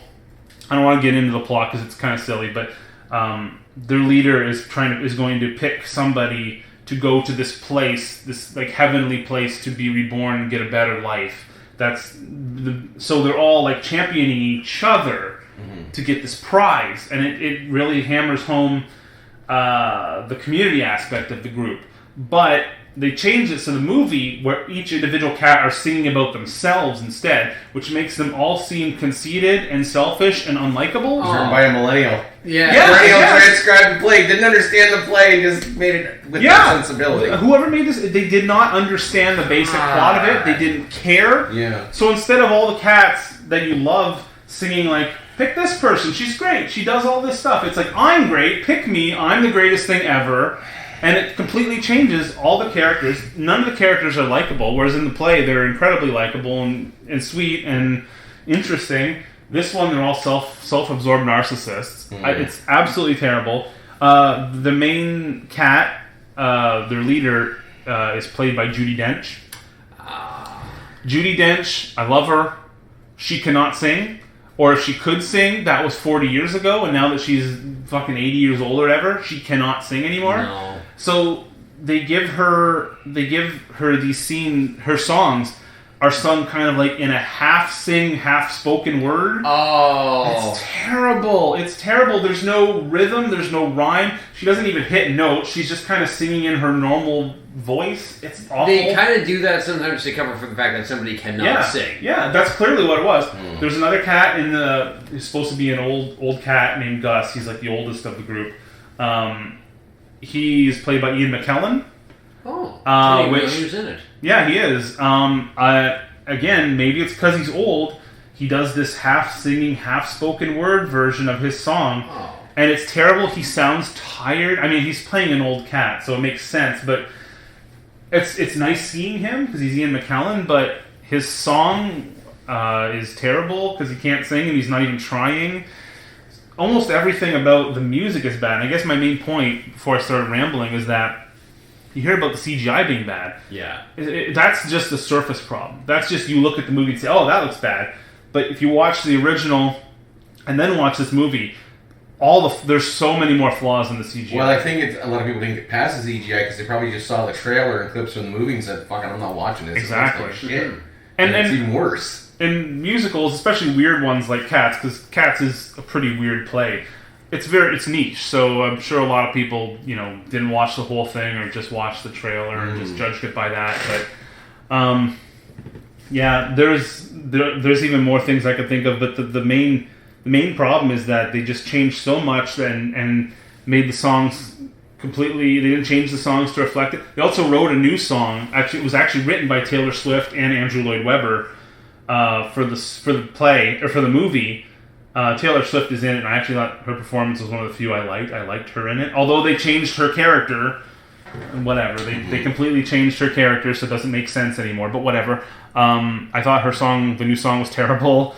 I think the point of the song, I'm not going to get into why because it's a whole explanation. But I think the theme of that song completely undermines the entire theme of the play.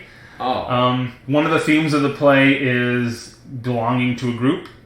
Because one of the main characters was cast out from the group and she wants to get back in, and the new song is called Beautiful Ghosts. The song is basically about saying like, You know, you had this great thing once before. You don't have it anymore, but hey, at least you have the good memories of it. But the whole Taylor Swift song, all right? Yeah, Yes. at Oh least my the whole God. of the song is at least you have beautiful ghosts. Like you Yeah. have good memories. Like that's, you know, you're not part of the group anymore, but at least you have those good memories. But the main song of the fucking play is called Memory. It was written by Barbra Streisand. The main song is about how the memories of what you had that you don't have anymore are torturous. That's the climax of the play. This new song completely undermines that and says, nah, memory, it's good. It's good you have these good memories. The original point is that, no, it's not good, because it's painful. They did not understand. The guy who directed it was named Tom Hooper, who I found out he directed the also terrible, although not quite as bad as this, Les Miserables with... Oh, I didn't know he also directed that. I know he directed The King's Speech. Oh, did he? Yes. Oh, I haven't seen that yet. So maybe stop making plays into movies? I thought the Les Miserables movie was pretty bad. I don't know if it's as bad as this. The singing I think is worse than this. But he did. I don't think he understood that play either, because some of the decisions he made in it were Is Andrew wrong. Lloyd Webber still alive? Yes. Oh, yeah. So I wonder what he thinks of this. I don't Imagine know. how sad it is where you have what's basically considered a masterpiece of a play. It ran for one of, like you said, probably the second Almost longest 30 running. years, I think. Yeah, so everybody knows this thing, at least in previous generations. No, more than 30 years. It was a masterpiece. And then imagine somebody, the only thing they know about Cats, the first time and the only thing they see is this movie. Yeah. And they're going to think Cats is a complete piece of dog. Yeah, and they completely write it off the theater Yeah. or like listening to the soundtrack. Well, I'm sure he signed off on it because he owns the rights to it. He wrote a new song for the movie, so... Maybe I didn't realize what it was going to turn out to be. That's the thing. I Maybe. think it would probably be that. It's like, and he doesn't want to take the risk of them no longer adapting his work. Yeah. So I did look at the Wikipedia page under reception to see if there was a quote of what he thought of it, and there wasn't. So Yeah, he's probably keeping his mouth shut. maybe he has signed one of those Dan Aykroyd contracts where he's not allowed to bash the movie. Yes. Yeah, I don't know, but yeah, the Cats remake, it's really bad. Like I said, there were some performances I like. There were some aspects that they changed that I actually liked, because mostly the stuff that expands the plot and the characters a little bit I like, because that's very sparse in the original, although I kind of like that too, because it's open to interpretation. But no, I think I gave it a 2 out of 5, and I think I would probably bust it down to a 1.5, because it's not good. Watch the 1998 version. I'm going to rewatch it again probably soon. It's excellent. So yeah, that was my experience with Cats, with both the original and the remake.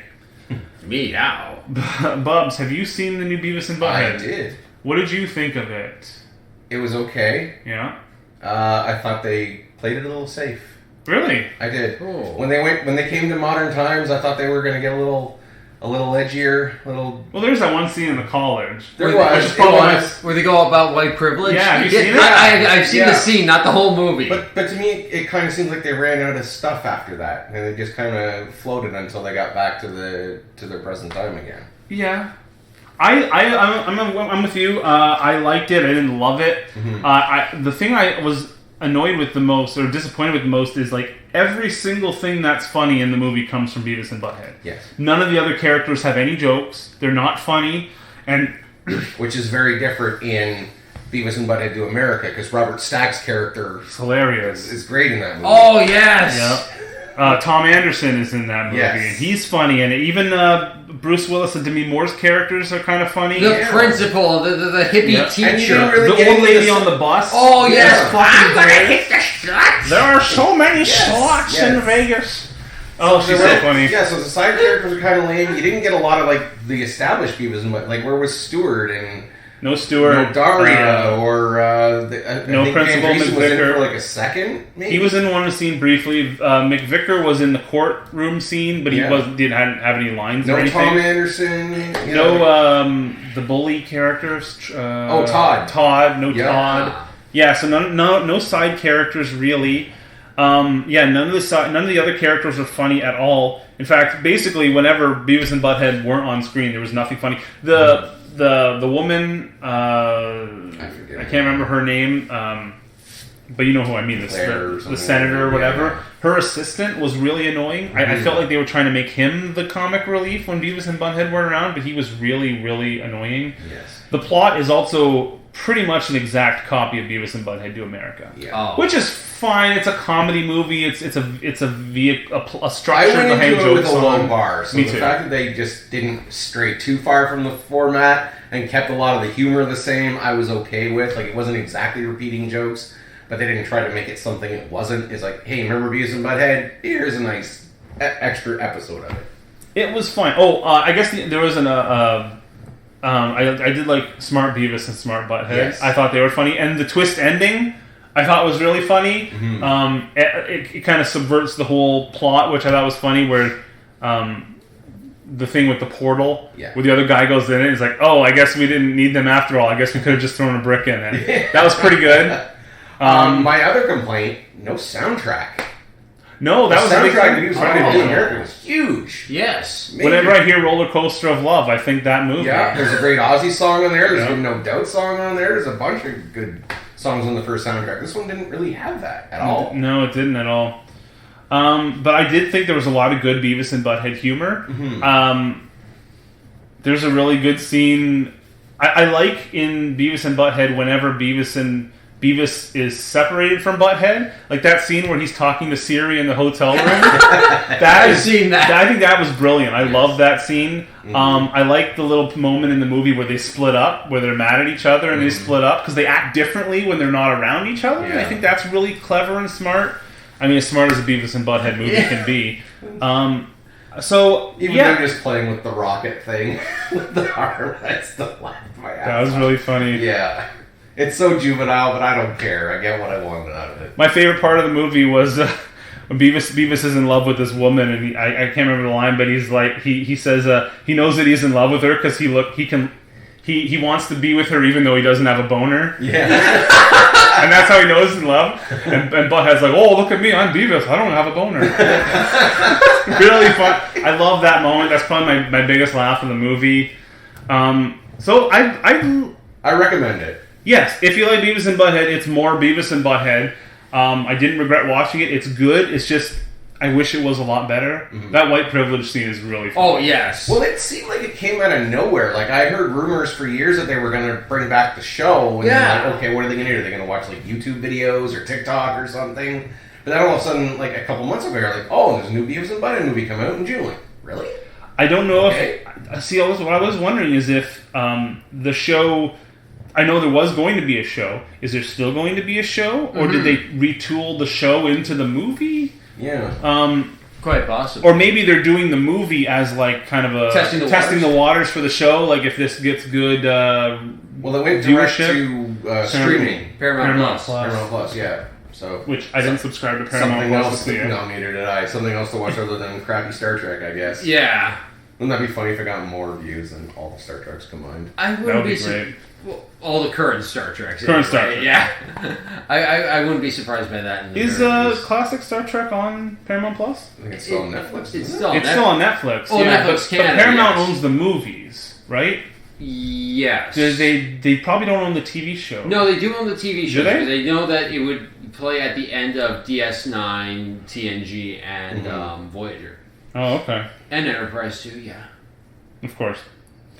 So that's all I wanted to talk about. I wanted to talk about those two movies. I've been watching a lot lately, but those are the only two I really want to share my thoughts on. Is there anything you guys want to bring up? No. And if you haven't been following it, I've been watching season 3 of The Boys. It's been pretty good so far.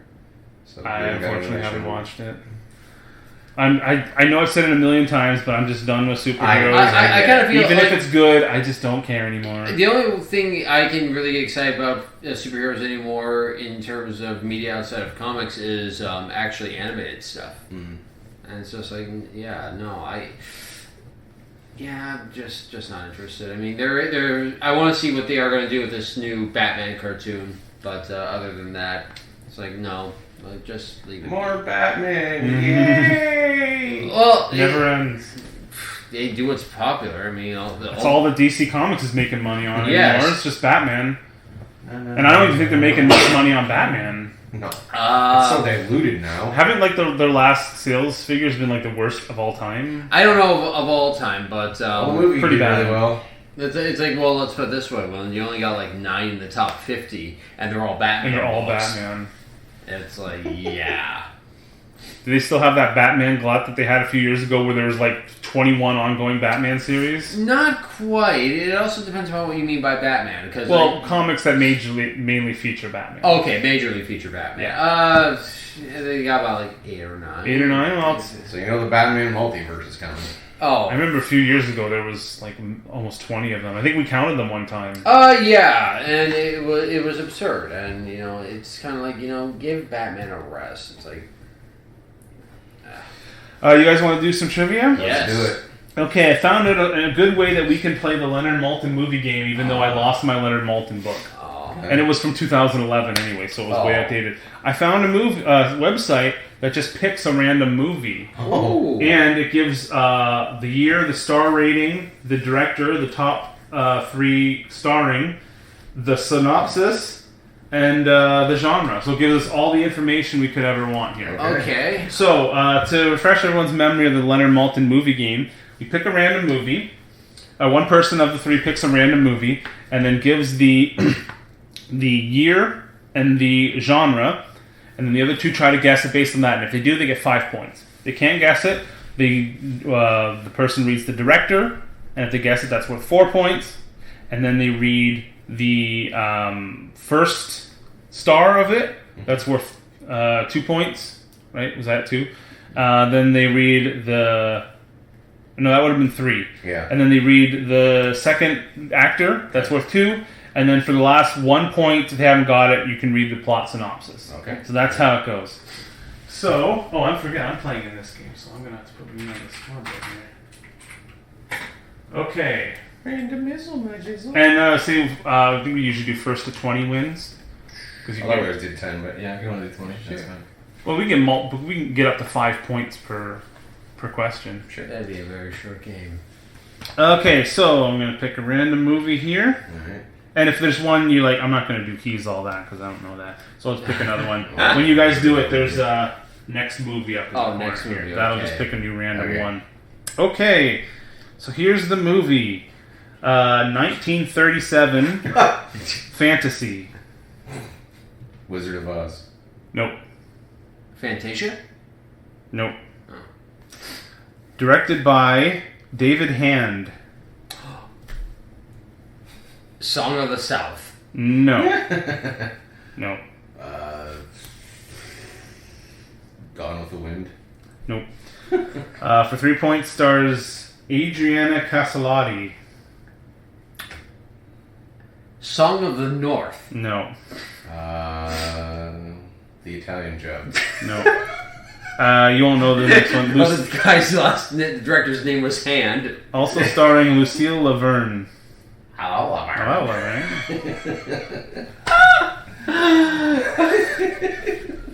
No guesses? Carmine Goes to Space. Alright, here's the synopsis. A beautiful girl takes refuge in the forest in the house of 7 dwarves. Snow White and the Seven Dwarfs. Yeah. Hi ho. I hope. Alright, so that's not. That's 1 point. 1 point for Schweitzer. 1 point. All right. Only 19 to go, buddy. All right. Where's the next movie thingy? Top right corner. I believe. Scroll up. Ah, I got you. Okay. Where does it say the genre? Okay. Yeah. 2014 thriller. Action. Shutter Island. Nope. Big Mama's House 4. No. Directed by. Oh, you want the star rating? Or? No, no. Directed by. Oh, okay. What's he starring? What does it say here? At the bottom, it says created by. Oh, That's the created director. by. Okay. Miller Boyette Productions. Antoni Fuqua?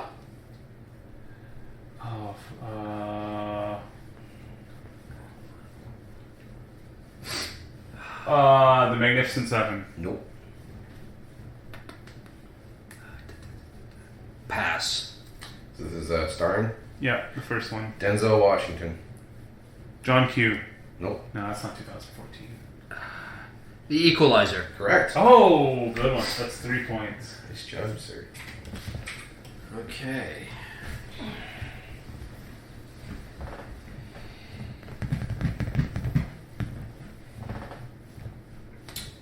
Okay. So movie the year first. Yeah, year and genre. 2017 horror sci-fi. Alien Covenant. No, it's too new. No, Prometheus. you were right. Oh. Alien Covenant. Oh, it was? Oh, my god. God. I thought that was 2018. Okay, good. Wow. I got 5 points. Wow. Sweet. Okay. Oh, here we go. 2004 romantic drama. Geely. No. Eternal Sunshine of the Spotless Mind. No. Starring... Oh, no. Directed by Nick Cassavetes.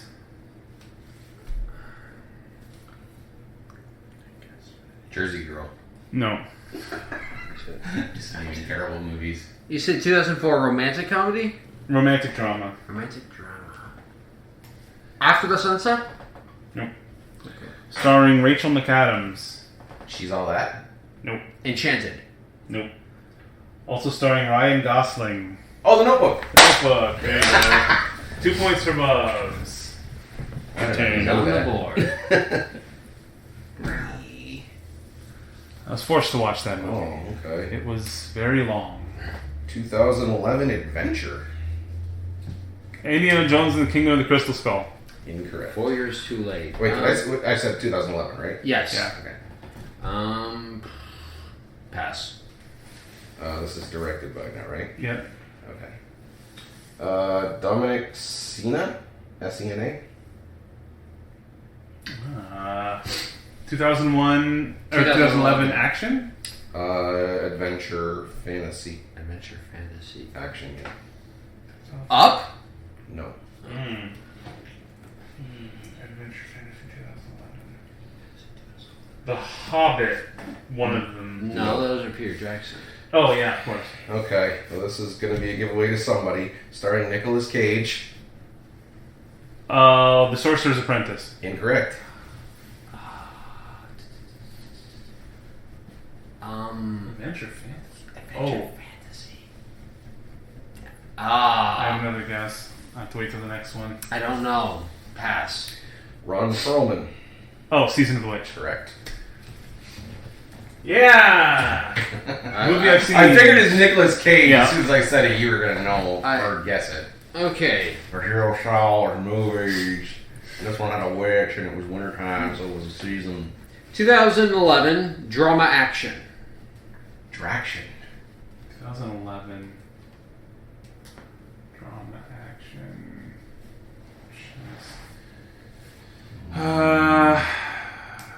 Django Unchained. Nope. I don't know. Pass. Directed by Gavin O'Connor. Oh, Connor. Boondock Saints 2. No. 2011. I don't know. Pass.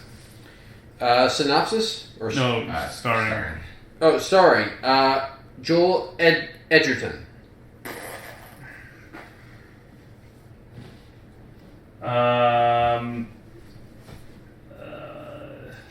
13. No. 13 Ghosts. No. This is the next The starring next starring. Tom Hardy. Tom Hardy. Action? Drama action. Drama action. Oh. It's too soon to be The Revenant, right? Yeah. And one called. Tom Hardy. Star Trek Nemesis. Close. Synopsis? Bob's the other guys? That was my guess. Oh. Yeah. Yeah. Synopsis. Sure, just The youngest son of an alcoholic former boxer returns home where he's trained by his father for competition in a mixed martial arts tournament. A path The of Fighter. No. The Warrior. I will accept Warrior. Warrior. Okay. I always get the two mixed up because they're obviously very similar names. Yes. The Warrior and the Fighter, and I think they both came out within a couple of years of each other. And you are a drunken bastard. You will return to find Well, hold on. dexterosity. Dexterosity. Whatever. Dexterosity. That's the Dexter version that kills people. Oh, this one's... is this one too easy? Nah, I'll put some points on the board. 1991 action. Terminator 2. Fuck, good job. Well done! I knew you'd get that one. I just didn't think you'd get that quickly. Yeah, early, eh? Nice. Bubs with 7, Schweitzer with 4, me with 9. I didn't think it'd be... Alright. Oh, interesting. 2010 action western. 310 to Yuma. Nope. Action western. Nope. Django and Jane. Incorrect. Directed by Jimmy Hayward. True Grit. Nope. No, those are the Coens, yeah. Mm-hmm. Action western 2010. Slow West. Nope. Starring Josh Brolin. Jonah Hex? Correct. Oh my god. Damn! Never saw it. Produced by Matt LeBlanc. Really? Yes! Wow. Oh my god. Is he sober? It's one of those comic book movies that came out and just was completely forgotten. Yeah, oh yeah. I think the only reason he even got a sniff of attention because Megan Fox was in it. Yes. Oh, okay. Okay, this is a 1988 thriller crime. Heat. No. No, that was in the 90s.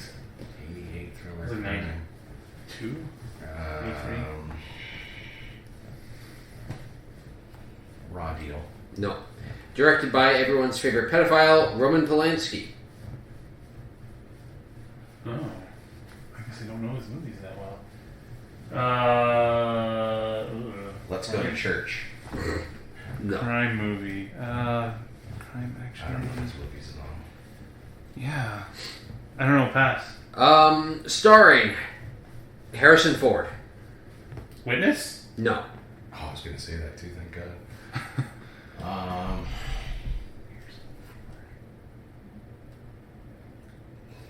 don't know, Crimson Tide. No. Also starring Emmanuel Signier. Clear and Present Danger? No. The book hadn't even come out yet. Oh, I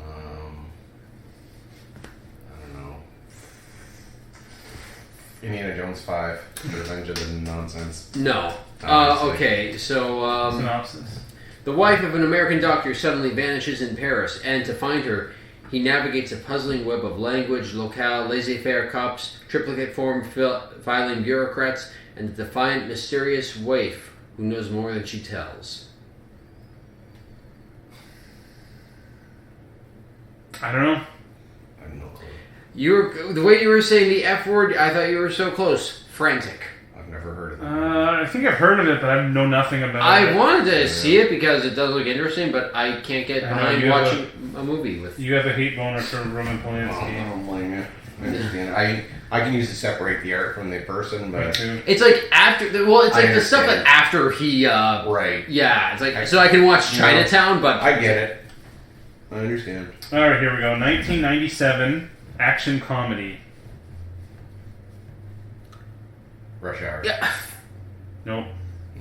Okay, that was my guess. It's not Tomorrow Never Dies.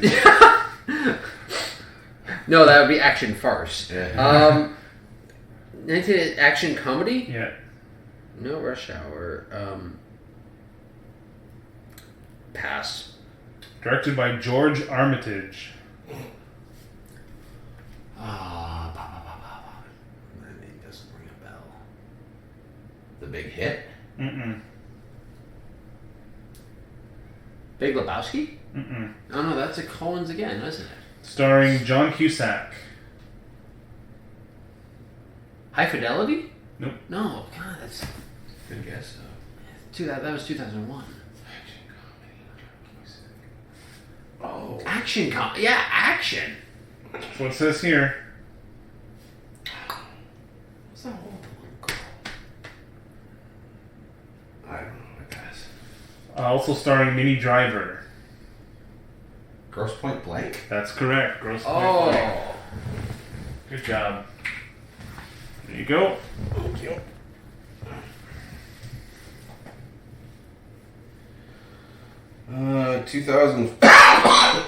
2014 drama comedy.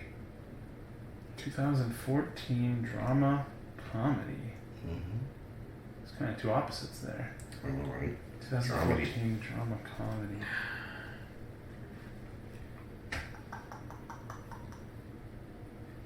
What was the movie called? The Good Guys? No. I think that was 2012, but I I don't know. Pass. Directed by Sean Levy. Not a name I know. Drama comedy. I don't know. Pass. Yeah, pass. Starring Jason Bateman. Extract? Nope. Oh God. I think Jennifer Aniston's in it, but I can't remember the name of it. The Donation? No. Oh! Tina Fey is also in it. Oh, that's not what I was thinking of. Can I make another guess? Well, it's your turn to guess now. This is for 2 points. Whiskey Tango Foxtrot? No. Okay. Oh yeah, I forgot about that movie. Well, I never seen it, but Okay, yeah. synopsis. Hey, I didn't guess that one. When their father passes away, 4 grown, world-weary siblings return to their childhood home and are requested with an admonition. I can't Admonition. Admonition, yes. Admonition. To stay there together for a week, along with their free-speaking mother and a collection of spouses, exes, and might-have-beens. Don't know. Does Oh, not sound God. familiar. This is where I leave you. Okay, let's see the poster. Or sorry, yeah. Oh yeah, I've seen that poster. Oh, yeah. Is that freaking Kylo Ren? No. No, that is. Oh.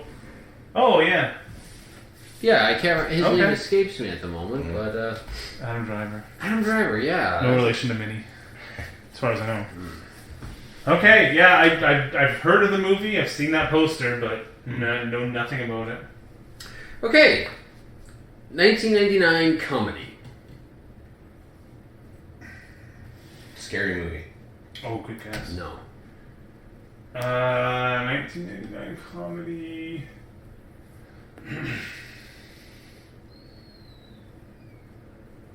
I don't know. Pass.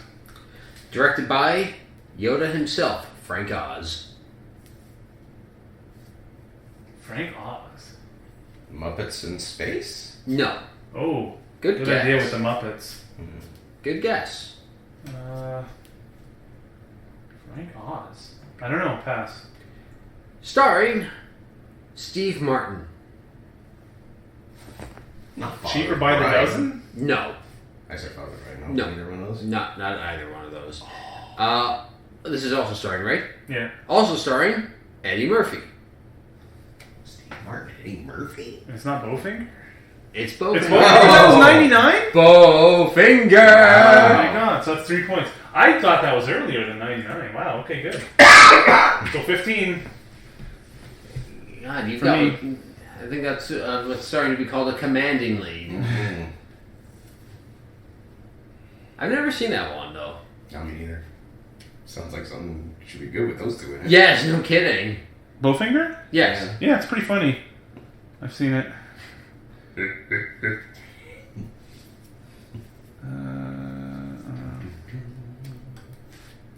Oh, okay. Might get this one. 2011. This is crime action, but it's more of a comedy action. Oh, it's a cat. I got my eyes closed. I'm just wondering, it's like, who's brushing up against my leg? It's like, who's getting fresh? Of course, it's the pussy. 2011 comedy action. Comedy action. Crank? Nope. The Other Guys? Mm-mm. Directed by Jason Eisner. Cop Out? Oh, good guess, but no. Oh, no, that was Kevin Smith. Yeah, that's right. God. Pass. Starring Rutger Hauer. Uh,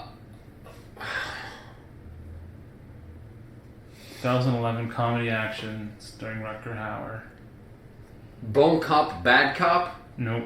I can't No guesses? No. Also starring Molly Dunsworth. I don't know who that is. The Hitcher 2. No. A vigilante homeless man pulls into a new city and finds himself trapped. Hobo with a Shotgun? Yep. Hobo with a shotgun. Yeah. So that's 1 point for Schweitzer, who's now Wow. at 5. Pretty good movie. I like that movie. Yeah, I did too. And Molly Dunsworth, I wonder if she's related to John Dunsworth, Mr. Leahy. Maybe. Because I know Rob Wells is in that Yeah, I was movie. going to say he had a bit part in that movie. Yeah. Okie dokie. 2011 thriller, drama / horror. Shutter Island. No, that was like 2009. Girl with the Dragon Tattoo. No. Ooh, good guess. Yeah. Directed by Christian E. Christensen. Really, that's a redundant name. Devout Satanist. Like Chuck E. Cheese. Christian E. Christensen. Horror, what'd you say? A horror thriller? Thriller, drama, horror. Thriller, drama, horror. Drama. The Exorcism of Emily Rose. I don't know. Pass. Starring Leighton Meester. Deliver Us from Evil. No. An Exorcist sequel that nobody watched or wanted. No. So all of You're them? probably right about nobody wanted. Also starring Minka Kelly. Minka Kelly. I think it sounds familiar. I think she's a porn actress. I swear it's not a porn movie. Although I don't think I would know her by her face, but... I'd watch it. Yeah. Alright. When Sarah, a young design student from Iowa, arrives for college in Los Angeles, she is eager to fit in and get to know the big city. Her wealthy roommate, Rebecca, is more than eager to take Sarah under her wing and show her the ropes. That's not much of a synopsis. The name of the film was in that synopsis. I don't know, I shouldn't give you that. But it's Under My Wing? Roommate Sarah. Give it it's to up him, to you if it's you want to give it close. to him, but it's the roommate. Oh, yeah, sure. It's only 1 point. It's up to you. Yeah. You see the poster? No, I thought that was you. I watch that porn. No, it was you. You got it. You said the roommate. Oh, it You was said me? roommate Sarah. Yeah, you said Roommate Sarah. I said Oh. Under My Wing. That's why I said it's up to you if you Oh. want to give it to him. Yeah. I don't care. Whatever. Nobody's gonna get that. No, I never heard of that movie. Yeah. Nobody's gonna get that. No.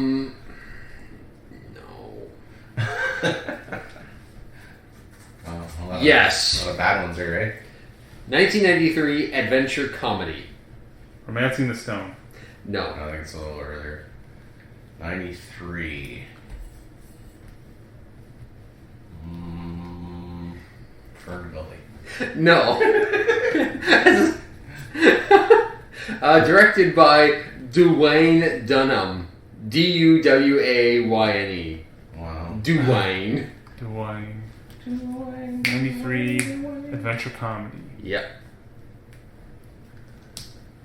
93 adventure comedy. Last Action Hero. Nope. That was a comedy, alright. Jingle All the Way. No. You're a couple years too early. Yeah. Starring Michael J. Fox. Frighteners. No. I think that was a little later. And remember, I'm adventure just throwing out guesses. You don't have to correct me every time the fucking year is wrong.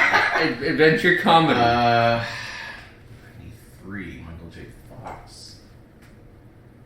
I'm gonna kick myself if I don't know it. The next... Bright Lakes Big City, probably not. Nope. The next star might give it away, Sally Field. Or not. I think I would have gotten Michael J. that. Fox and Sally Field. I don't know this one. Michael J. Fox movie from '93. That is an adventure comedy. There are a few more. It's also a drama family movie. I don't know. I can't think of It any. wouldn't have been the Back to the Future 3. That was like 1990. No, it is It was not. Robert Zemeckis too, wasn't it? Yeah. I don't know. Remake of the popular Disney classic, this time featuring some well-known voices as two dogs and a cat trek across America, encountering Oh, Homeward Bound. Okay, I knew Sally Field was the voice of the cat. I didn't know Michael J. Fox was. Oh, Yeah, yeah, I he's- didn't realize there were voices in it. Yeah. I'm trying to picture like them in a movie. Yeah, I know. Yeah, that's what I was I thinking. can see it. All right, wow, okay. Back to the Gump. Okay, 2003 crime drama. The Italian Job. No, Catch Me If You Can. no. Directed by Patty Jenkins.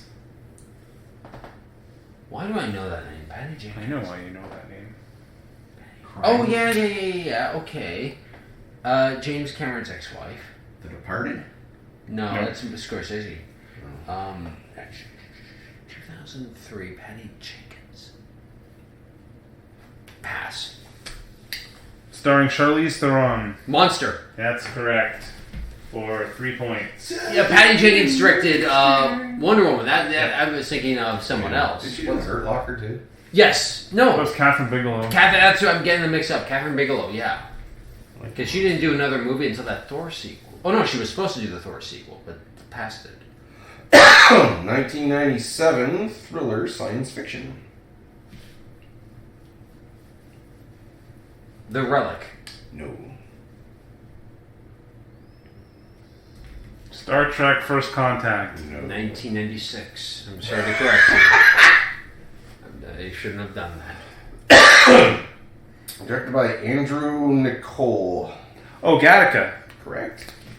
I win! Woo! Alright! Well done. Yeah.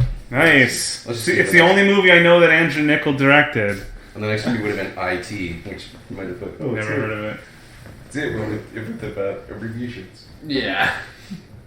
Oh, is that Pierce Brosnan? That is Pierce Brosnan. Oh, I never heard of this movie. He looks weird though. He does. It's like he stretched his face out a little bit. Yeah. It's post-plastic surgery Pierce Brosnan. Although, have you seen him recently? He's one of those guys who's just getting more handsome with age. I swear to God, I said they should have cast him as Alfred in the Batman movie. Oh, that could have been good. That would have been good. It's like, this is not just Bruce Wayne's butler, this is also his valet and bodyguard. Bond. Bat Bond. That's right. God damn. Yeah, so that's our Tomorrow Never Dies episode. It was a lot of fun. Well, I got just over 2 hours. There's some good trivia. I think we're going to keep doing this next time. Yes. And that way you can play when you're in Calgary, because you just load up that website and pick random ones. Yeah, no, it's beautiful. Yeah. Okay, cool. Thanks for joining us, and we'll be back next time.